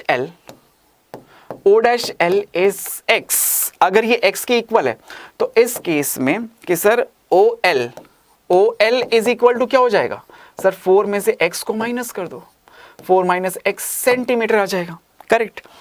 तो मुझे अगर ये निकालना है तो देखो सबसे पहले मैंने क्या किया सर, ये मुझे पता है, हमने अभी थ्योरम में भी पढ़ा था, एक क्वेश्चन में भी किया था कि सर्कल के सेंटर, दो सर्कल्स अगर एक दूसरे को इंटरसेक्ट करते हैं 2 पॉइंट्स पे, तो उन दोनों पॉइंट्स को ज्वाइंट करने वाली कॉमन कॉर्ड सर्कल के पॉइंट, सर्कल को, दोनों सर्कल के सेंटर को ज्वाइंट करने वाली लाइन के ऊपर क्या होती है, इसके ऊपर परपेंडिकुलर बाइसेक्टर होती है। यानी कि सर ये एंगल 90 डिग्री का, तो ये एंगल भी 90 डिग्री का है। तो इस ट्रायंगल OPL या PLO, इस ट्रायंगल को हम देखें तो ये राइट एंगल ट्रायंगल है, ट्रायंगल PLO। इस राइट एंगल ट्रायंगल के अंदर हम पाइथागोरस थ्योरम लगा सकते हैं कि सर पाइथागोरस थ्योरम से मैं अगर इसमें PL की वैल्यू निकालूं, बोलो PL ही क्यों निकाल रहा हूं कि सर एक ये ट्रायंगल दिख रहा है, एक ये वाला राइट एंगल ट्रायंगल दिख रहा है, 2 राइट एंगल ट्रायंगल्स मुझे दिख रहे हैं। इन दोनों राइट एंगल ट्रायंगल्स के अंदर PL साइड कॉमन है, तो PL की लेंथ निकालते हैं ना सर। देखो इस तरह से अगर मैं इसमें लिखूं sir PL square is equal to, क्या कहोगे sir, OP square minus OL square, OP square minus OL square. और PL स्क्वायर आप कहोगे कि सर PL स्क्वायर अगर हम इसमें देखें तो हम लिखेंगे OP की वैल्यू कितनी है सर, 5 का स्क्वायर हो जाएगा 25, और OL की वैल्यू कितनी है सर, OL की वैल्यू आपने 4 माइनस एक्स लिखी है, तो 4 माइनस एक्स इसका स्क्वायर, बोलो सॉल्व करो तो 25 minus 4 minus x a minus b के होल स्क्वायर से सबसे पहले a स्क्वायर यानी 16 प्लस b स्क्वायर यानी कि x स्क्वायर माइनस 2ab यानी कि सर 8x आएगा। बोलो सॉल्व कर दें इसे, तो यहां से 25 माइनस 6, अब जब ब्रैकेट खोलोगे तो माइनस होगा ना, 25 में से 6 माइनस करोगे तो 9, ये माइनस का x स्क्वायर और माइनस माइनस प्लस का 8x, बोलो करेक्ट, इक्वेशन नंबर 1 कह दिया।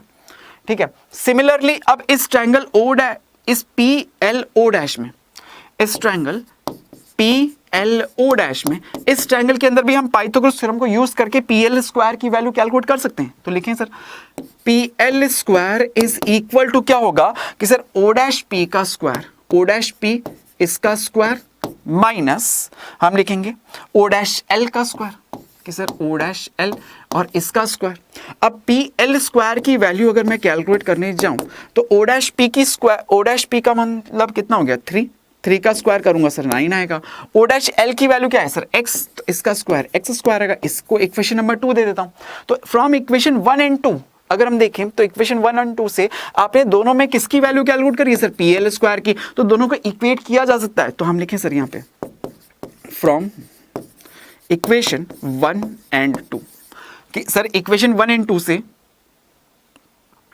PL स्क्वायर की आपने यहां पे वैल्यू बताई 9 माइनस एक्स स्क्वायर प्लस का 8x, और इधर आपने वैल्यू बताई सर 9 माइनस एक्स स्क्वायर। तो आप जरा देखो क्या ये 9 से 9 कट गया, एक्स स्क्वायर से एक्स स्क्वायर कट गया, तो बचा क्या सर, हमारे पास आया 8x इज इक्वल टू 0। तो यहां से x की वैल्यू क्या आई सर, x की वैल्यू 0 आ गई। x की वैल्यू 0 होने का मतलब कि सर ये जो डिस्टेंस है ना वो 0 है, ये डिस्टेंस 0 का मतलब कि सर ये O डैश कहाँ है, ये O डैश और L दोनों कंबाइन है, दोनों एक ही जगह पे हैं। और अगर दोनों एक ही जगह पे हैं तो हमसे पूछ क्या रहा है, हमसे पूछ क्या रहा है सर, ये इसकी लेंथ, ये इसकी लेंथ। तो क्या ये आप लिख सकते हो कि सर ये अगर O डैश और L अगर x इक्वल टू 0 है तो इसका मतलब O डैश एंड L दोनों क्या करेंगे, कोइंसाइड करेंगे, दोनों पॉइंट एक दूसरे पे कोइंसाइड करेंगे, कोइंसाइड कोइंसाइड ईच अदर। और अगर ये दोनों एक दूसरे पे कोइंसाइड कर रहे हैं तो मैं कहूंगा सर ओ डैश पी जो है क्या वो ओ डैश एल के इक्वल होगी कि सर ओ डैश एल के इक्वल हो जाएगी। ओ डैश पी ये जो डिस्टेंस है क्या वो इस पी एल पी एल लिखना चाहिए इसमें, ओ डैश एल नहीं, हमें क्या लिखना चाहिए पी एल के इक्वल हो जाएगी, होगी ना सर। आपने ओ डैश की जगह एल पुट कर दिया क्योंकि ओ डैश और एल तो कोइंसाइड कर रहे हैं, सेम ही पॉइंट है, एक ही जगह पे है, तो ओ डैश की जगह अगर मैंने एल लिख दिया, पी की जगह पी है, तो ओ डैश पी जो है वो पी एल के इक्वल है। और ओ डैश पी की लेंथ तो ऑलरेडी क्वेश्चन में गिवन थी ना, 3 सेंटीमीटर। तो हम बोलेंगे सर इससे तो हमारे पास पी एल की लेंथ आ गई हमारे पास, P L is equal to 3 centimetre. लेकिन मुझे सिर्फ पीएल नहीं चाहिए, पीएल तो सिर्फ ये वाला पार्ट आया, सिर्फ इतना पार्ट अभी कैलकुलेट हुआ, लेकिन ये वाला पार्ट क्या होगा। अरे सर अभी तो आपने बोला था कि दोनों सेंटर्स को ज्वाइंट करने वाली लाइन, दोनों सेंटर्स को ज्वाइंट करने वाली कॉमन कॉर्ड पे क्या होती है, परपेंडिकुलर बाइसेक्टर होती है, यानी ये वाला पार्ट इस वाले पार्ट के इक्वल है। तो हम लिख दें सर इस कंप्लीट कॉमन कॉर्ड की length P Q is equal to P L plus Q L. P L 3 centimetre है तो सर क्यू एल भी 3 सेंटीमीटर होगा, तो यहां से हम बता सकते हैं ये टोटल कितना हो जाएगा सर 6 सेंटीमीटर। आंसर हुआ सॉल्व। इजी है, कितना इजीली आपने इस क्वेश्चन को सॉल्व कर दिया। दिखने में जितना कॉम्प्लिकेटेड लग रहा था उससे इजी तो इसको सॉल्यूशन था, हो गया सॉल्व। चलिए आगे बढ़ते हैं, नेक्स्ट क्वेश्चन पे बात करेंगे। If two equal chord of a circle intersect within the circle, prove that the segment of one chord are equal to corresponding segment of other chord। कि सर अगर किसी सर्कल के अंदर दो कॉर्ड्स हैं, ये कोई सर्कल आपको गिवन है, डायग्राम आपको इसमें दे रहा है कि sir if two equal chords of a circle, कि सर्कल के दो इक्वल कॉर्ड्स है ए बी और सी डी, दो इक्वल कॉर्ड्स है, आपको ये गिवन है, ध्यान से देखना बच्चों कि हमें ये गिवन है कि सर इसकी दो इक्वल कॉर्ड्स है, यानी ए बी जो है वो सी डी के इक्वल है। Two equal chords of a circle intersect within the circle, दोनों एक दूसरे को इंटरसेक्ट कर रहे हैं विद इन द सर्कल इस पॉइंट ई के ऊपर। तो हमें प्रूव करना है, prove that the segment of one chord are equal to corresponding segment of other chord. कि सर अब ये जैसे एक दूसरे को इंटरसेक्ट करें ना, तो इस कॉर्ड के अलग अलग सेगमेंट्स बन गए। जैसे ये एक सेगमेंट आ गया ए ई, दूसरा आ गया ई बी, इसी तरह से इस कॉर्ड का एक सेगमेंट आ गया ईडी और दूसरा सेगमेंट आ गया सी। तो ये कह रहा है कि जो सेगमेंट्स बने ना कॉरस्पॉन्डिंग सेगमेंट्स के इक्वल होंगे, यानी कि मुझे ये प्रूव करना है, हमें ये प्रूव क्या करना है, हमें ये प्रूव करना है कि सर जैसे इस कॉर्ड का ये वाला जो सेगमेंट है ना ए ई वो इस कॉर्ड के इस वाले सेगमेंट ईडी के या डीई के इक्वल होगा। ऐसे ही इस कॉर्ड का ये वाला सेगमेंट जो है ना सर बीई, वो इस कॉर्ड के इस वाले सेगमेंट सीई के इक्वल होगा। ये हमें प्रूफ करने के लिए बोल रहा है। कर दे क्या, कर दे, हो जाएगा, अरे हो जाएगा। अभी देखो इसको नेक्स्ट पेज पे करते हैं। यहां पे देखो इसके अंदर यही आपको सब दिया हुआ है, जो गिवन था हमने लिख दिया था। अब इसको सॉल्यूशन में हम देखो कैसे करते हैं। सबसे पहले मैंने कहा कि सर ये एक ट्रायंगल आपको दिख रहा है, जरा देखो आपने कंस्ट्रक्शन किया है इसके अंदर। कंस्ट्रक्शन क्या किया है कि मैंने सेंटर से कॉर्ड के ऊपर, दोनों इक्वल कॉर्ड्स हैं, आपको ऑलरेडी दे रहा है कि ए बी सी डी के इक्वल है, दोनों इक्वल कॉर्ड्स हैं। अगर दोनों इक्वल कॉर्ड्स हैं तो इन दोनों इक्वल कॉर्ड्स पे सर्कल के सेंटर से अगर मैं परपेंडिकुलर ड्रॉ करूं तो सर्कल को क्या करती है, कॉर्ड्स को क्या करती है, बाइसेक्ट करती है। कि सर ये आपने क्या किया, परपेंडिकुलर ड्रॉ किया। ये हम प्रीवियस थ्योरम्स में पढ़ चुके हैं ऑलरेडी, तो वही चीज़ यहाँ पे थोड़ी सी यूज भी होगी। देखो प्रीवियस थ्योरम्स जो हम पढ़ते हुए आए हैं उन सभी थ्योरम्स का भी यहाँ पे यूटिलाइजेशन हो रहा है, ठीक है बच्चों। तो देखो यहाँ पे हमें क्या बोल रहा है कि हमने सर्कल के सेंटर से कंस्ट्रक्शन किया है कि एक ओ एम और ओ एन दो परपेंडिकुलर ड्रॉ किए हैं इन कॉर्ड्स ए बी और सी डी पे। दोनों कॉर्ड्स इक्वल हैं, तो ये जब इक्वल कॉर्ड्स सर्कल के जब परपेंडिकुलर हमने ड्रॉ किया तो ये दोनों इक्वली डिस्टेंस पे भी होंगी, इक्वली डिस्टेंस पे भी होंगे। सर्कल से डिस्टेंस, दो इक्वल कॉर्ड सर्कल के इक्वल डिस्टेंस पे होती हैं, तो ये दोनों डिस्टेंस इक्वल। ये राइट एंगल इसका, ये राइट एंगल इसका, ठीक है। क्या ये साइड कॉमन है? तो देखो जरा, इस ट्रायंगल और इस ट्रायंगल के अंदर राइट एंगल, उसके ऑपोजिट साइड हाइपोटेनियस और एक साइड साइड एस, तो आरएचएस क्राइटेरिया से क्या ये दोनों ट्रायंगल्स कॉन्ग्रुएंट हो जाएंगे? दिमाग की बत्ती जली सर। देखो कैसे, कि यहां पे लिखते हैं कि हमने बोला कि in triangle O M E and in triangle O N E, आपने इन दोनों ट्रायंगल्स में लिया, बोला कि सर इस पे हमने परपेंडिकुलर ड्रॉ किया है ना, या हम ये कहें डिस्टेंस, परपेंडिकुलर ड्रॉ किया है तो डिस्टेंस ही है, तो परपेंडिकुलर अगर ड्रॉ किया है तो ओ एम ई, ए नहीं है, ओ एम ई एंगल है, angle is O M E is equal to angle O N E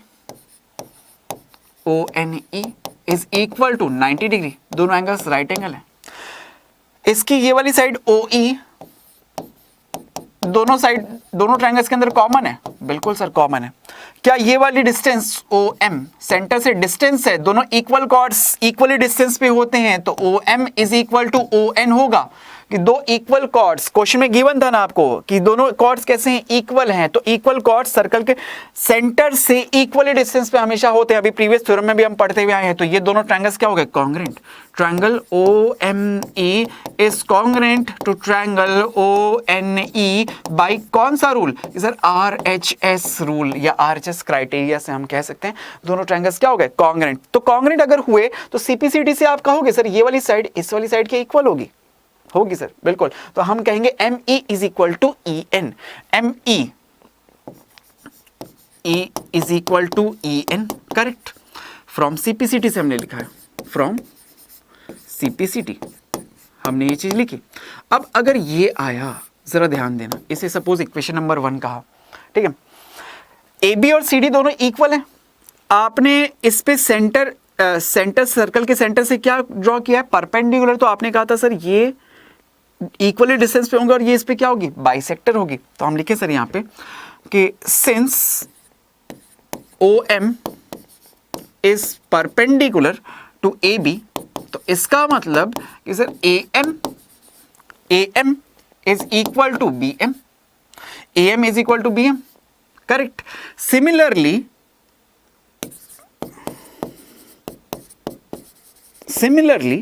O N is perpendicular to C D, कि ओ एन जो है, कि सर ये ओ एन जो है वो सी डी के ऊपर परपेंडिकुलर है, तो ये इसे भी बाइसेक्ट कर रही होगी, यानी कि हम इसमें भी लिख सकते हैं कि सर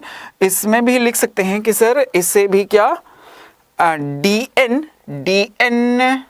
इसे भी C N is equal to D N, पढ़ सकते हो आप इसको, बिल्कुल सर, इजी।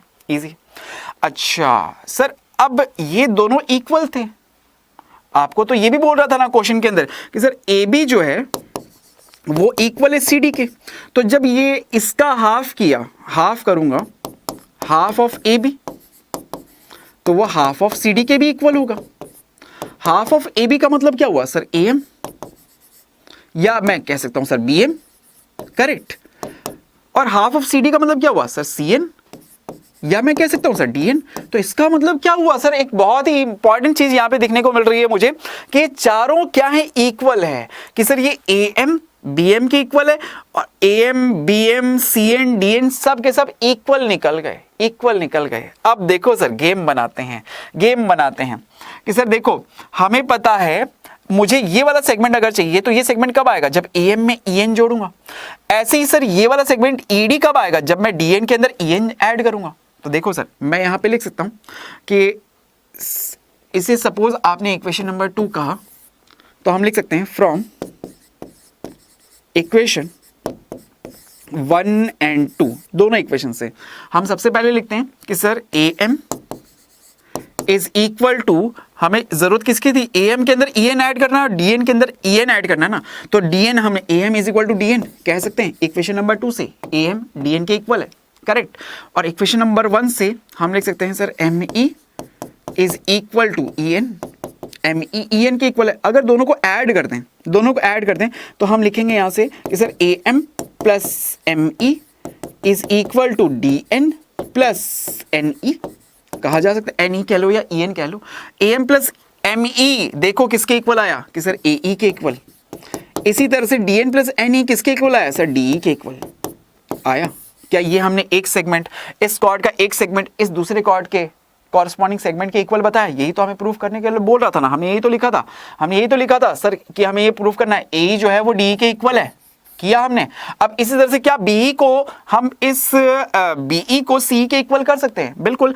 अगर देखो सर हमें ये ऑलरेडी पता है कि ए बी जो है वो सी डी के इक्वल है, आपको ऑलरेडी गिवन है। यहाँ पे लिखूं कि सर ए बी जो है ये सी डी के इक्वल है, गिवन है ना, दोनों कॉर्ड्स इक्वल लेंथ की है।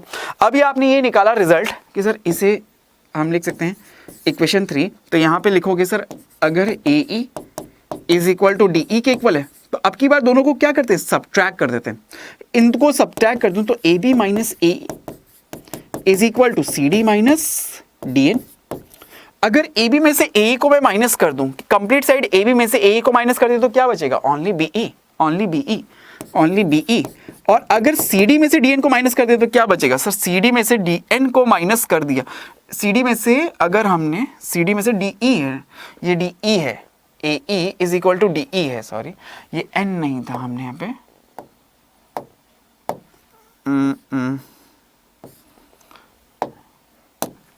डी ई, ये डी ई, ठीक है। तो सी डी में से अगर कंप्लीट सी डी में से डी ई को माइनस कर दूं तो क्या बचेगा सर? सी ई। क्या यही हमें प्रूफ करना था? ये भी हमें प्रूफ करना था। देखो जरा इसका, B E is equal to C E, next corresponding part भी हमने इक्वल प्रूफ कर दिया। तो क्या इस तरह से क्वेश्चन नंबर 2 सॉल्व हो गया? दिखने में जितना लग रहा था ना उतना आसान ये निकल गया सर, इतना इजीली इसको कर दिया। नेक्स्ट क्वेश्चन पे बात करते हैं। तो एक्सरसाइज 10.4 का question number 4, if a line intersect two concentric circles with the same centre with centre O A B C and D, prove that AB is equal to CD होगा।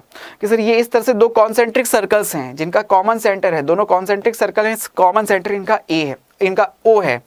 तो अगर ये मुझे बोल रहा है कि आप फिर ये AB को CD के इक्वल बताओ, तो देखो सर अगर इसमें हम कंस्ट्रक्शन में ये करें कि सर इस सेंटर से मैं सर्कल के ऊपर इस कॉर्ड के ऊपर क्या ड्रॉ करूं? एक परपेंडिकुलर। सपोज इसे हमने नाम दे दिया P, OP हमने एक परपेंडिकुलर ड्रॉ किया जो इस कॉर्ड, छोटे वाले सर्कल के लिए आप कह सकते हो BC कॉर्ड और बड़े वाले सर्कल के लिए AD कॉर्ड, दोनों के ऊपर परपेंडिकुलर है। तो हमें पता है सर सर्कल के सेंटर से अगर मैं कॉर्ड पे परपेंडिकुलर ड्रॉ करता हूं तो वो सर्कल को, वो कॉर्ड को क्या करती है? बाइसेक्ट करती है। तो हम लिखें कि अगर ये बाइसेक्ट करती है तो इसका मतलब हम लिख सकते हैं since OP is perpendicular to the chord AD। अगर AD पे परपेंडिकुलर है तो इसका मतलब ये इसे बाइसेक्ट कर रही होगी, यानी कि sir AP is equal to DP कहा जा सकता है। बिल्कुल सर कि सर ये वाला पार्ट जो है ना ये इस वाले पार्ट के इक्वल होगा। सिमिलरली इसी तरह से सिंस OP जो है वो परपेंडिकुलर है किसके ऊपर? कॉर्ड BC के ऊपर। अगर BC कॉर्ड के ऊपर परपेंडिकुलर है तो इसका मतलब कि सर ये इसे भी बाइसेक्ट कर रही होगी, यानी कि sir BP is equal to CP। Correct.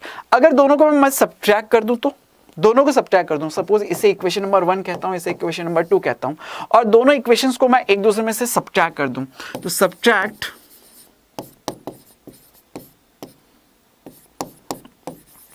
Equation 1 and 2, तो हम क्या लिखेंगे कि सर LHS में से LHS माइनस होगा AP minus BP is equal to RHS में से RHS माइनस होगा DP minus CP।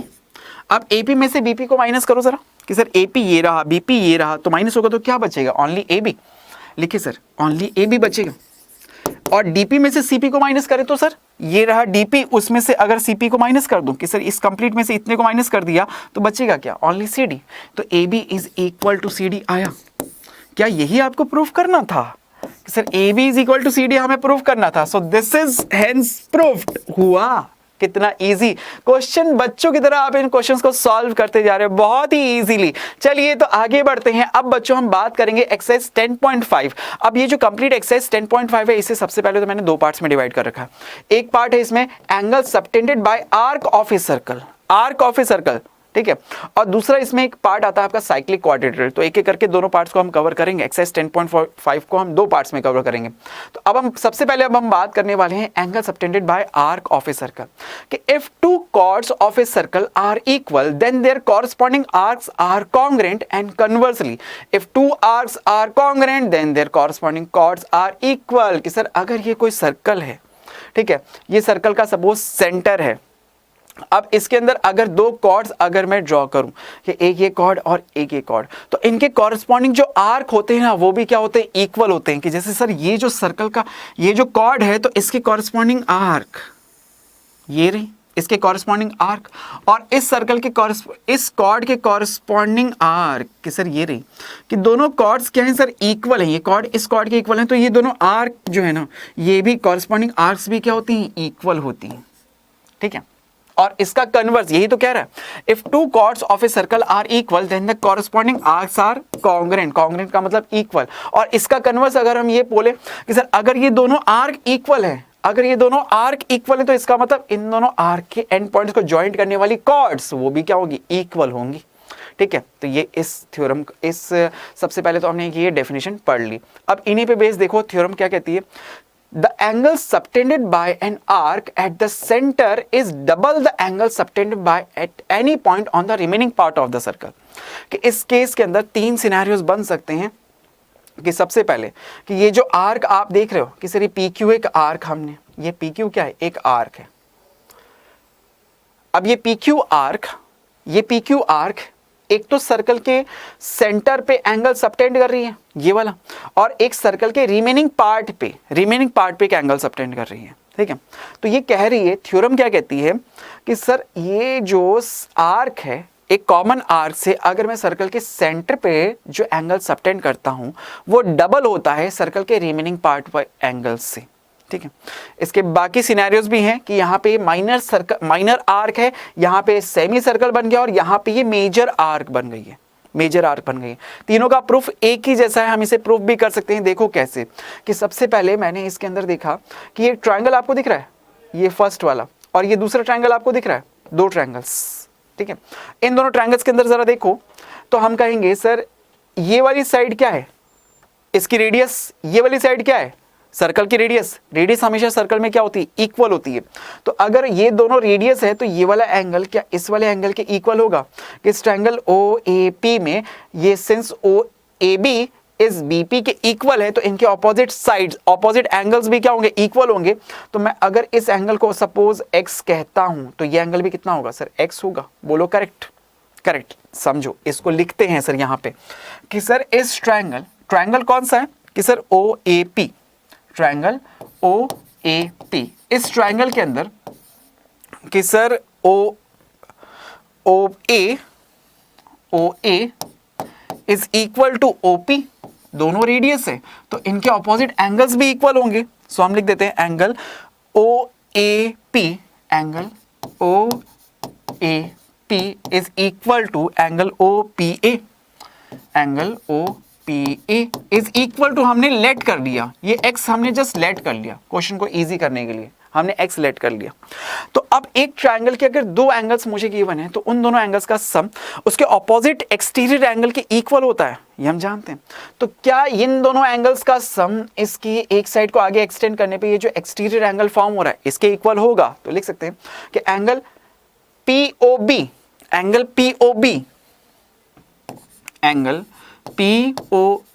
Is equal to क्या होगा, कि सर इन दोनों के सम के इक्वल, यानी कि x plus x is equal to 2x कह सकते हैं। इसे सपोज इक्वेशन नंबर 1 कहा। सिमिलरली इसी तरह से हम इस वाले ट्रायंगल में भी बात करेंगे। सिमिलरली हम इस ट्रायंगल OAQ में भी बात करते हैं। OAQ में इसमें इसकी साइड OA, इसकी साइड OQ के इक्वल है, OA OQ के इक्वल है, तो इनके ऑपोजिट एंगल्स भी इक्वल होंगे। कि सर ये एंगल OAQ, इसके एंगल OQA के इक्वल होगा। और सपोज इसे मैं y लेट कर लेता हूं, जस्ट लेट कर लिया मैंने, तो अगर ये दोनों एंगल्स y हैं, ये वाला एंगल भी y और ये वाला एंगल भी y, अगर ये दोनों एंगल y हैं तो ये इन दोनों एंगल्स का सम क्या इस एक्सटीरियर एंगल के इक्वल होगा। तो इससे मैं कह सकता हूं यहाँ पे एंगल QOB या QOB is equal to y plus y which is equal to 2y degree. 2y degree हटा दो या ऐसे लिख दो, ये इक्वेशन नंबर 2 हमने लिख दिया 2y। ओके, ये आपने समझा, ये दोनों एंगल्स का सम 2y हो गया। अब अगर मैं बोलूं तो मेरे को कंप्लीट इस एंगल APQ की वैल्यू कितनी मिल रही है, इस कंप्लीट एंगल कि एंगल PAQ या QAP कह दो इज इक्वल टू क्या होगा sir, x plus y, correct. और इस complete angle POQ angle POQ की वैल्यू क्या मिलेगी सर, इक्वेशन 1 और 2 से हम बोलेंगे 2x plus 2y which is equal to twice, 2 common ले लिया तो ये आया x प्लस वाई को रिप्लेस करके मैं बोल सकता हूं angle POQ is equal to angle PAQ twice of PAQ। क्या यही हमें प्रूव करना था कि कॉमन आर्क, इस कॉमन आर्क से सर्कल के सेंटर पे जो एंगल सबटेंड होता है वो डबल होता है सर्कल के रिमेनिंग पार्ट पे जो एंगल सबटेंड होता है उससे। तो इसका डबल है, ये सेंटर वाला एंगल क्या है, हमेशा डबल होता है। सिमिलरली इसी तरह से आप इन दोनों सिनेरियोज में भी कर सकते हो। यहाँ पे जो आर्क थी ये माइनर आर्क थी, यहाँ पे सेमी सर्कल हो गई और यहाँ पे क्या हो गई, मेजर आर्क हो गई। तो जब माइनर सर्कल लोगे, सेमी सर्कल लोगे तो उस केस में भी ये दो ट्रायंगल्स लेके सिमिलरली आप इन दोनों एंगल्स को इक्वल बताओगे, क्योंकि ये साइड इस साइड के इक्वल है। इक्वल हो गई तो इन दोनों एंगल्स का सम इस वाले एंगल के इक्वल होगा। सिमिलरली इस ट्रायंगल के अंदर भी आप बोलोगे सर ये वाली साइड इस वाली साइड के इक्वल है, दोनों रेडियस है तो ये एंगल इसके इक्वल होगा। ये दोनों एंगल का सम इस वाले पार्ट के इक्वल होगा। जैसे ही इनको ऐड करेंगे अपने आप डबल आता हुआ दिखेगा। सेम इसमें भी हो जाएगा। ठीक है, तो कर सकते हैं इस थ्योरम 10.8 को इजीली हम सॉल्व। चलिए तो अब हम बात करते हैं नेक्स्ट थ्योरम पे। नेक्स्ट थ्योरम कहती है angle in the same segment of a circle are equal, कि सर्कल के सेम सेगमेंट्स के अंदर, कि अगर कोई सर्कल है, सर्कल के, तो इसके अंदर ये कोई आर्क है, अगर ये कोई आर्क है तो ये सर्कल के सेम सेगमेंट में, कि ये ऊपर वाला सेगमेंट और ये नीचे वाला सेगमेंट था, तो सेम सेगमेंट के अंदर अगर कोई भी आप एंगल ड्रॉ करोगे तो वो हमेशा क्या होते हैं, इक्वल होते हैं। ऐसा क्यों, क्या इसे प्रूफ करा जा सकता है? बिल्कुल सर। कि देखो सबसे पहले तो उसको समझ लो कि सर अगर ये सेम कॉमन आर्क से अगर मैं सपोज यहाँ पे एक ये एंगल सबटेंड करता तो ये भी क्या होता, इक्वल होता। अगर इसकी जगह सपोज मैं और कोई दूसरा एंगल सबटेंड करता, कि सपोज यहाँ पे मैं ये वाला एंगल सबटेंड करता तो ये भी इक्वल होता। अगर मैं सपोज यहाँ पे कोई और एंगल सबटेंड करता, कहीं पे भी किसी भी पार्ट पे आप कर दो वो भी इक्वल होता। अगर मैं यहाँ पे कोई और एंगल सबटेंड कर रहा होता कि सर यहाँ तक लेके जाते ये भी बनाते ना, तो ये भी सब एंगल्स क्या होते, इक्वल होते। कि सब क्या है, सर्कल के सेम सेगमेंट में बन रहे एंगल्स हैं, सेम सेगमेंट में बन रहे एंगल्स हैं। अब आप चाहो तो इन्हें प्रूफ भी कर सकते हैं, इन्हें हम प्रूफ भी कर सकते हैं। ठीक है, कैसे, चलो इनको थोड़ा सा डायग्राम्स को साफ कर देता हूं मैं, अब इसे प्रूफ करके दिखाता हूं। कि सबसे पहले तो ये देखो, ये क्या है, आर्क है। क्या ये आर्क है? अब अभी हमने जस्ट प्रीवियस थ्योरम में ये भी पढ़ा था कि आर्क से सर्कल के सेंटर पे जो एंगल सबटेंड होता है वो सर्कल के रिमेनिंग पार्ट वाले एंगल से क्या होता है, डबल होता है। तो लिखूं sir from the arc PQ, from common arc PQ से हम बोलेंगे सर इससे सर्कल के सेंटर पे जो एंगल सबटेंड हो रहा है, एंगल POQ, क्या वो डबल होगा इस एंगल PAQ के? होगा, ट्वाइस ऑफ एंगल PAQ होगा। इसे सपोज इक्वेशन नंबर 1 का।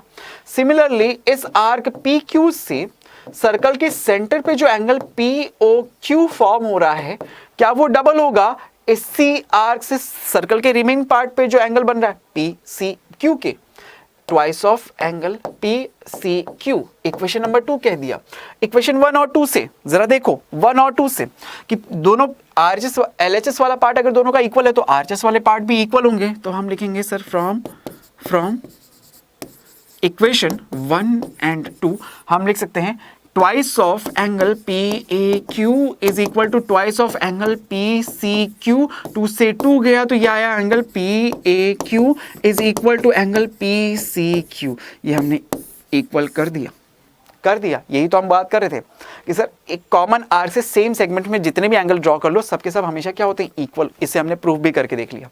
नेक्स्ट, इसके बाद ये थ्योरम आपकी क्या कहती है, if a line segment joining two points subtended equal angle at two other points lying on the same side of the line containing the line segment, the 4 points lies on a circle and they are concyclic. कि sir ये कह क्या रहा है कि अगर एक line segment है, if a line segment joining two points, कि सर कोई भी 2 पॉइंट्स हैं, कोई भी 2 पॉइंट्स, तो इन दोनों पॉइंट्स को ज्वाइंट करने वाली line segment subtended equal angle at 2 other points lying on same side of line containing, इस लाइन के सेम साइड, चाहे दोनों ऊपर ले लो चाहे नीचे ले लो। कि सर अगर मैं यहां पे एक एंगल फॉर्म करूं, यहां पे एक एंगल फॉर्म करूं, ये फॉर्म करूं, ये दोनों एंगल्स क्या हो, इक्वल हो, यही तो कह रहा है। Subtended equal angle at 2 other points, 2 other points पे इक्वल एंगल सबटेंड कर रही है on the same side of line containing the line segment, the 4 points lies on the circle. तो उस केस के अंदर ये चारों पॉइंट्स कहां लाई करेंगे, ये कहां लाई करेंगे, एक सर्कल के ऊपर। सर ये कहां पे लाई करेंगे, एक सर्कल के ऊपर। ये देखिए ये कहां लाई करेंगे, एक सर्कल के ऊपर, ठीक है, इस तरह से ये थ्योरम ये कहती है, ठीक है। और ऐसे इस केस में हम इसे क्या कहते हैं, दे आर कॉन्साइक्लिक। ये चारों पॉइंट्स क्या हो गए, कॉन्साइक्लिक हो गए। कॉन्साइक्लिक यानी एक ही सर्कल के ऊपर लाई कर रहे हैं, ठीक है। तो ये थ्योरम नंबर 10.10। अब हम बात करते हैं इस पे क्वेश्चंस की। जैसे इस क्वेश्चन के अंदर आपको दिया हुआ है, in figure A B C are the 3 points on the circle, और ये एंगल आपको गिवन है 30 डिग्री का, ये एंगल आपको गिवन है 60 डिग्री का। आपसे पूछता है if D is the point on the circle other than the arc ABC, find ADC। कि ADC एंगल की वैल्यू, ADC ये वाला एंगल बताओ। तो आप इजीली बता सकते हो कि सर ये एंगल, ये सेम आर्क है, AC सेम आर्क है, और इस सेम आर्क से एक एंगल बन रहा है सर्कल के सेंटर पे और एक एंगल बन रहा है सर्कल के रिमेनिंग पार्ट पे। तो हमें पता है सर्कल के सेंटर पे जो एंगल बनता है वो डबल होता है, किसके, इस वाले एंगल के। तो हम लिख सकते हैं यहाँ पे बहुत ही सिंपल से कि sir from this arc AB arc से सेंटर पे जो एंगल बन रहा है AOC क्या होगा, डबल होगा किसका, एंगल ADC के। तो यहाँ पे सेंटर पे जो एंगल बन रहा है 30 प्लस 60 करके हम बता देंगे 90 degree is equal to twice of angle ADC। आपसे ADC एंगल की वैल्यू ही तो पूछ रहा है, तो ADC की वैल्यू क्या हो जाएगी, 45 degree. So angle ADC is equal to 45 degree. बोलो हुआ सॉल्व, हो गया सॉल्व, आंसर कैलकुलेट कर दिया आपने, इजीली क्वेश्चन सॉल्व। चलिए तो आगे बढ़ते हैं, नेक्स्ट पे हम बात करेंगे। नेक्स्ट क्वेश्चन नंबर 3, एक्सरसाइज 10.5 का क्वेश्चन नंबर 3 है। अब आपकी स्क्रीन पर देखो क्वेश्चन में क्या कहता है। फिगर में आपको दिया हुआ है कि PQR जो एंगल है ये आपको 100 डिग्री का दिया हुआ है। तो आपसे एंगल OPR ये वाला जो एंगल बहुत ही छोटा सा आपको दिख रहा होगा, ये वाला एंगल आपको कैलकुलेट करना है। तो सबसे पहले देखो कि सर अगर मैं देखूं ना, ये वाला, ये क्या है, आर्क है, और इस आर्क से एक तो सर्कल के सेंटर पे ये एंगल बन रहा है और एक ये सर्कल के रिमेनिंग पार्ट पे एंगल बन रहा है। तो ये जो सर्कल के सेंटर पे एंगल बन रहा है वो रिमेनिंग पार्ट वाले एंगल से क्या होता है, डबल होता है, हम जानते हैं। तो सर इस आर्क PR से ये जो एंगल फॉर्म हो रहा है सर्कल के सेंटर पे, और ये सेंटर पे जो एंगल बन रहा है ना वो इस ट्रायंगल वाले जो एंगल का क्या है, रिफ्लेक्स एंगल है। तो मैं इसे लिखूं कि sir reflex of angle POR is equal to क्या होगा, ट्वाइस ऑफ एंगल PQR। अब PQR की वैल्यू तो आपको ऑलरेडी दे रहा है, तो रिफ्लेक्स एंगल POR की वैल्यू क्या हो गई sir, 2 into 100 which is equal to 200 degree. 200 degree यानी कि सर ये कंप्लीट एंगल 200 डिग्री का हो गया। अब एक पॉइंट के चारों तरफ एंगल कितने का होता है, 360 डिग्री का होता है। ये वाला पार्ट अगर 200 है तो ये वाला पार्ट कितना हुआ, कि सर हम लिखें अगर ये POR इसका रिफ्लेक्स POR की वैल्यू ये है तो POR एंगल की वैल्यू क्या होगी sir, 360 degree minus 200 which is equal to 160 degree. Correct. अब 160 डिग्री अगर हमारे पास आ गया तो हमने बोला इस ट्रायंगल के तीनों एंगल का सम क्या होता है सर 180। ये वाली साइड बोलो OP क्या इस वाली साइड OR के इक्वल होगी, क्योंकि दोनों रेडियस है, तो हम लिख सकते हैं इन ट्रायंगल OPR, इसमें OP जो है वो OR के इक्वल है, क्योंकि बोथ आर रेडियस, तो इनके ऑपोजिट जो एंगल्स हैं कि OPR angle OPR is also equal to angle ORP, angle ORP दोनों एंगल इक्वल होंगे। और ट्रायंगल के तीनों एंगल का सम 180 होता है, तो लिखें जरा यहाँ पे कि सर ये angle OPR plus angle ORP plus angle POR is equal to 180 degree.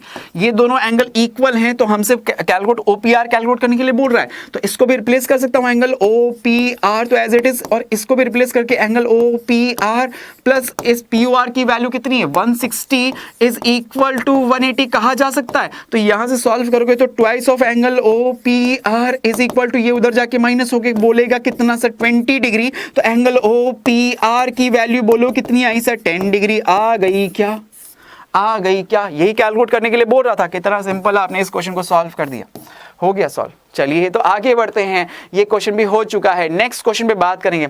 ये देखो इन दिस फिगर आपको ये एंगल दिया हुआ है 69 डिग्री का, ये एंगल दिया हुआ है 31 डिग्री का, पूछता है BDC, जरा देखना BDC ये वाला एंगल फाइंड करने के लिए बोल रहा है। अरे सर देखो ना ये क्या है, सेम आर्क है,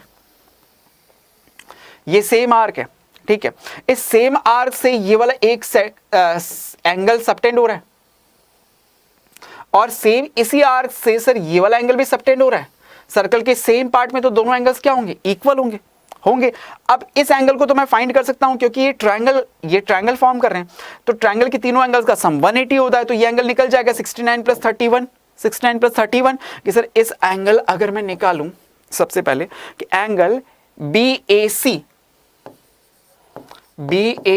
is equal to 180 degree minus हम लिख सकते हैं 69 प्लस 31, 69 डिग्री प्लस 31 डिग्री, ये इनको ऐड करेंगे तो कितना हो जाएगा 100, और 100 को इसमें से माइनस करेंगे दैट इज 80 डिग्री। तो अगर ये 80 डिग्री आया एंगल BAC, तो बोलो क्या ये इसी एंगल के इक्वल होगा, क्योंकि दोनों सेम आर्क से फॉर्म हो रहे हैं, तो हम लिखेंगे angle BDC is equal to angle BAC। So इस BDC की वैल्यू भी कितनी हो गई sir 80 degree, angle BDC is equal to 80 degree, यही हमसे फाइंड करने के लिए बोल रहा था। ये दोनों इक्वल क्यों हुए, क्योंकि सेम आर्क से बनने वाले एंगल से सेम सेगमेंट के अंदर।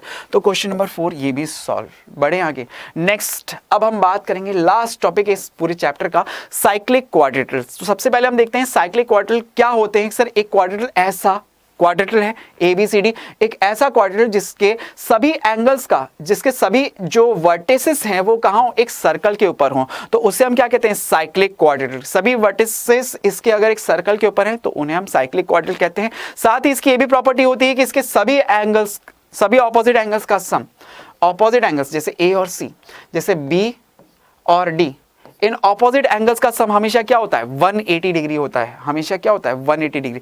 The sum of either pair of opposite angles of a cyclic quadrilateral is 180 degree. तो ऐसे क्वाड्रेटल को हम क्या बोलते हैं, साइक्लिक क्वाड्रेटल बोलते हैं, जिसके सभी चारों वर्टिसेस कहां हो, एक सर्कल के ऊपर हो, उसके ऑपोजिट एंगल्स का सम 180 डिग्री हो, तो साइक्लिक क्वाड्रेटल कहलाएगा। अब देखो इस पे बेस्ड क्वेश्चन किस तरह के पूछे जाते हैं।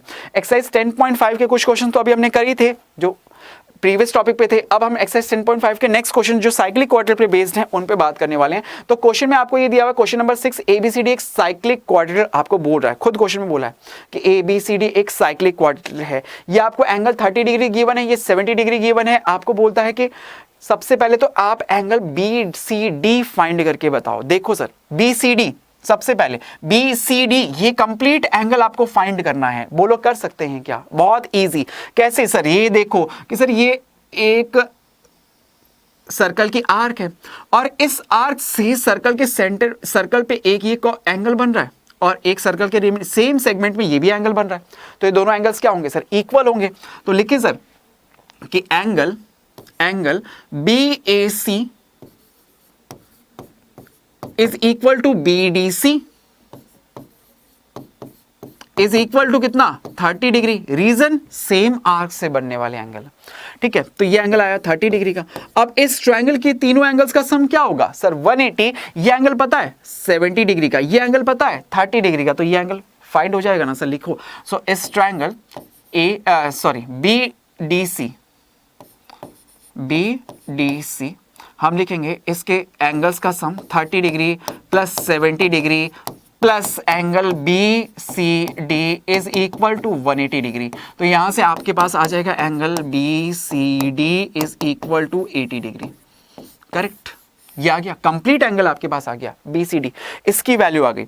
अब आपसे बोलता है आगे क्वेश्चन के अंदर, अगर AB जो है वो BC के इक्वल है, कि अगर कि सर ये साइड AB इस साइड BC के इक्वल है, तो आप मुझे फिर ECD की वैल्यू फाइंड करके बताओ। ECD, अच्छा ये वाला एंगल फाइंड करने के लिए बोल रहा है सर, ये वाला सिर्फ इतना वाला पार्ट आपको खुद गिवन है क्वेश्चन के अंदर, ये वाले साइड इस वाली साइड के इक्वल है। अगर इस ट्रायंगल के अंदर ये दोनों साइड्स इक्वल है तो इनके ऑपोजिट एंगल्स भी इक्वल होंगे। यानी कि सर ये एंगल अगर 30 डिग्री का है, ये एंगल 30 डिग्री का है, तो ये एंगल भी कितने डिग्री का होगा सर 30 डिग्री का।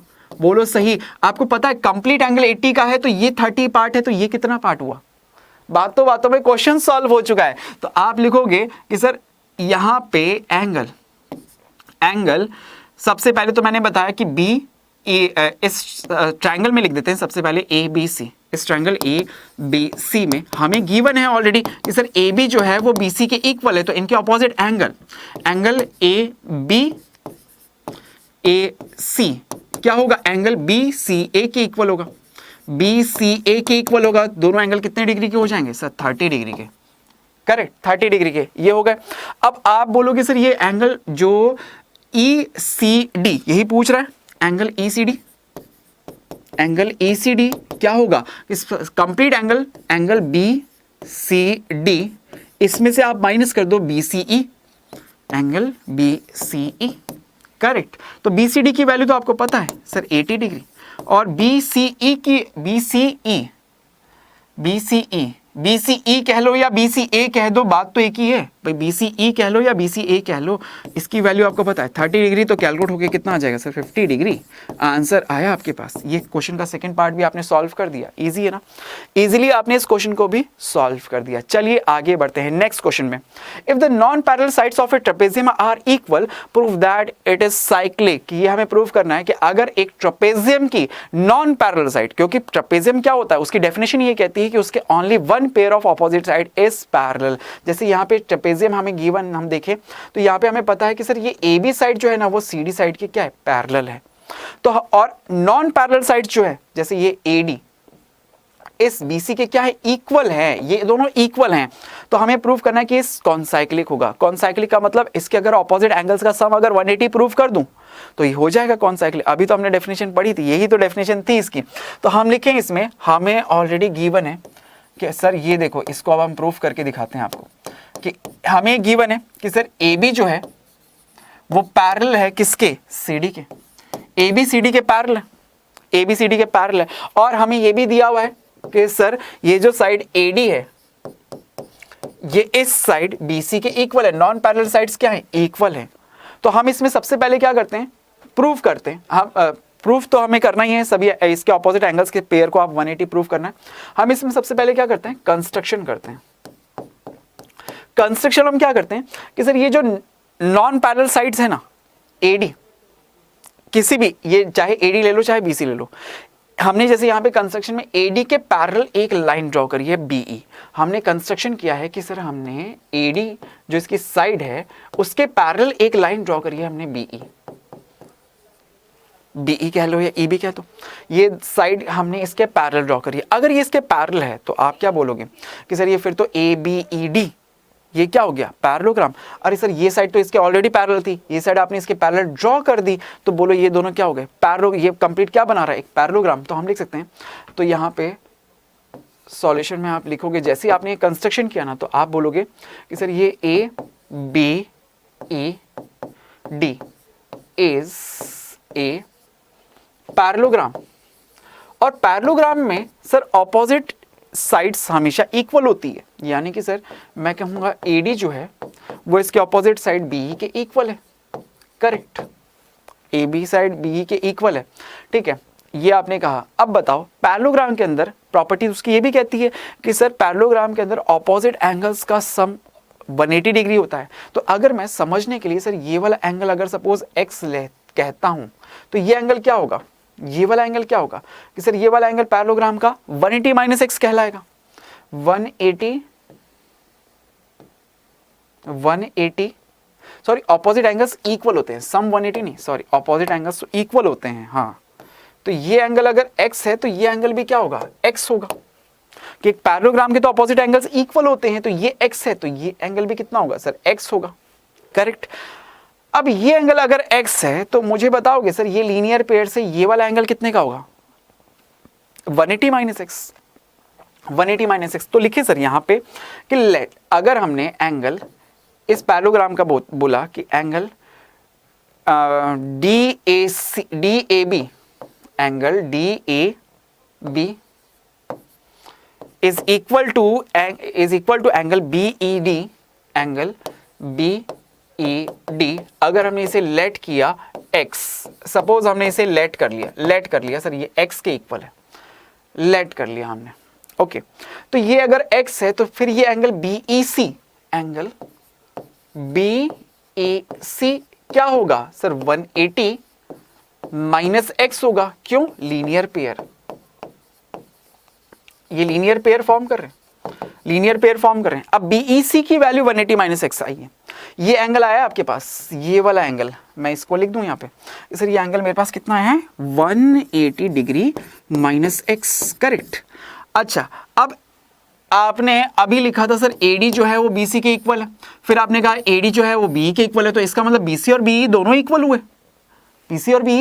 हुए, सर इसे अगर इक्वेशन नंबर 1 कह दूं, इसे इक्वेशन नंबर 2 कह दूं, तो यहाँ पे लिख सकते हैं फ्रॉम इक्वेशन 1 एंड 2 हम कह सकते हैं कि सर AD जो है वो BC के इक्वल है और BC जो है वो BE के इक्वल है, तो BC और BE भी आपस में क्या हो गए, इक्वल हो गए। तो इस ट्रायंगल की अगर दो साइड्स BE और BC अगर इक्वल आ गई, ये वाली साइड इस साइड के इक्वल है, तो इनके ऑपोजिट एंगल्स भी क्या होंगे, इक्वल होंगे, यानी कि ये एंगल और ये एंगल दोनों इक्वल होंगे। तो ये एंगल BCE हम लिखेंगे angle BEC is equal to angle BCE is equal to 180 degree minus x। अब ये अगर एंगल 180 माइनस BCE की वैल्यू 180 माइनस x आई, तो इस ट्रेपेजियम के ऑपोजिट एंगल्स A और C दोनों का सम करके देखो जरा कि sir angle A plus angle C is equal to कितना आएगा सर, एंगल A कितना है, आपने x लेट किया, एंगल C अभी आपने कितना निकाला, ये वाला एंगल कितना आपने बताया कि सर ये भी 180 माइनस x, तो इसकी वैल्यू पुट करूं कि सर 180 माइनस x से x गया तो बोलो कितना आया कि सर 180 डिग्री आया। इन दोनों का जब हमने सम किया, जब हमने इन दोनों एंगल्स का हमने क्या किया, सम किया, तो हमारे पास सम कितना आया, 180 डिग्री। यही तो प्रॉपर्टी कहती है कौन, साइक्लिक की, साइक्लिक क्वाड्रिलेटरल की प्रॉपर्टी यही तो कहती है सर ऑपोजिट एंगल्स का सम 180 होना चाहिए। तो यहाँ पे आपने प्रूफ करा ना, एंगल A और एंगल C का सम 180 डिग्री, 180 डिग्री। जैसे ये लाइन आई आपने बोला सर हो गया ना प्रूफ, ये ABCD क्या है, एक साइक्लिक क्वाड्रिलेटरल है, हुआ प्रूफ। इजीली आपने इस क्वेश्चन को भी सॉल्व कर दिया। चलिए अब नेक्स्ट क्वेश्चन देखो, इस क्वेश्चन के अंदर क्या कहता है, ये जितना आपको बड़ा सारा क्वेश्चन दिख रहा है ना उससे भी ज्यादा इजी है। एक्सरसाइज 10.5 का क्वेश्चन नंबर 9 है ये। देखो क्या कहता है, to circles intersect at 2 point B and C, कि दो सर्कल्स हैं एक दूसरे को इंटरसेक्ट कर रहे हैं इस पॉइंट B और C के ऊपर, ये दोनों इंटरसेक्ट कर रहे हैं। Through point B two line segments ABD and PBQ are drawn, कि सर थ्रू पॉइंट B, इस पॉइंट B पे दो लाइन सेगमेंट, एक ABD और एक PBQ, दो लाइन सेगमेंट्स ड्रॉ करते हैं जो इंटरसेक्ट करते हैं, drawn to intersect the circles at A, intersect करते हैं सर्कल को A और दूसरे को D पे, दूसरे को P पे और दूसरे को Q पे रेस्पेक्टिवली। प्रूव दैट ACP, कि सर एंगल ACP ये वाला जो एंगल है ये हमें प्रूफ करना है QCD इस वाले एंगल के, ये दोनों एंगल्स को इक्वल प्रूफ करना है। देखो कैसे करते हैं, आपने बोला कि सर जरा ध्यान देना, क्या ये वाला एंगल ABP ये वाला एंगल, क्या इस वाले एंगल QBD ये दोनों एंगल इक्वल होंगे? बोलो क्यों?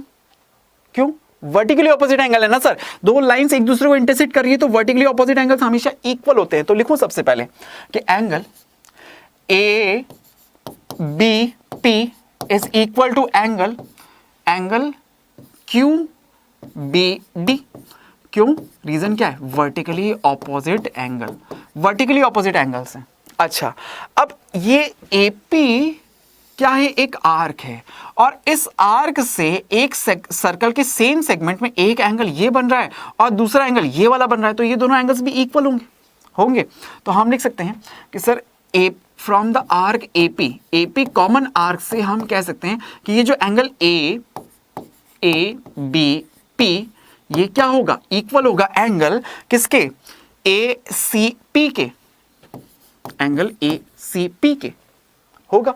सिमिलरली ये सेम आर्क डी क्यू से इस सर्कल पे एक angle Q B D draw हो रहा है, तो दूसरा क्यू सी डी बन रहा है, तो ये दोनों एंगल्स भी क्या होंगे? इक्वल होंगे। कि ये सर ये एंगल इसके इक्वल और ये वाला एंगल इस वाले एंगल के इक्वल होगा। तो सेम आर्क डी क्यू से हम इसमें भी लिख सकते हैं कि ये जो एंगल क्यू बी डी क्या होगा? इस एंगल क्यू सी डी के, ये भी इक्वल होगा। अब ये इस इक्वेशन 1 के अंदर अगर ये वैल्यूज मैं पुट करूं, सपोज इसे आप इक्वेशन नंबर 1 कह दो, इक्वेशन 2 कह दो, इसे इक्वेशन 3 कह दो, तो इक्वेशन 2 और 3 से अगर मैं इक्वेशन 1 के अंदर वैल्यूज पुट करूं तो यहां पे आपके पास इस एबीपी की जगह आप क्या लिख सकते हो? ACP from equation 2, equation 1, 2 and 3, इन तीनों इक्वेशन से एबीपी की जगह मैं लिख सकता हूं sir angle A C P, और क्यूबीडी की जगह हम लिख सकते हैं सर क्यूसीडी। ये इक्वल आएंगे। क्या आपको यही प्रूफ करना था कि sir ACP angle QCD angle के इक्वल है? जरा देखो, क्या आपने यही प्रूफ कर दिया? So this is hence proved, हो गया। मैंने कहा था ना 3 लाइन में 4 लाइन के अंदर क्वेश्चन पूरा सॉल्व। जितना बड़ा ये क्वेश्चन आपको दिख रहा था उससे ज्यादा इजी था। तो आई होप बच्चों आज के सेशन में हमने जो सर्कल पे रिलेटेड सारी थ्योरम्स पढ़ी, इसके सारे कंसेप्ट समझे, सभी चीजें आपको अच्छे से क्लियर हुई होगी। इसके सभी एक्सरसाइज के सारे क्वेश्चंस जो हमने यहाँ पे डिस्कस करे, सारे क्वेश्चंस भी आपको अच्छे समझ में आ गए होंगे। Thank you for joining with us guys, thank you so much. Bye bye to all, bye to everyone, bye.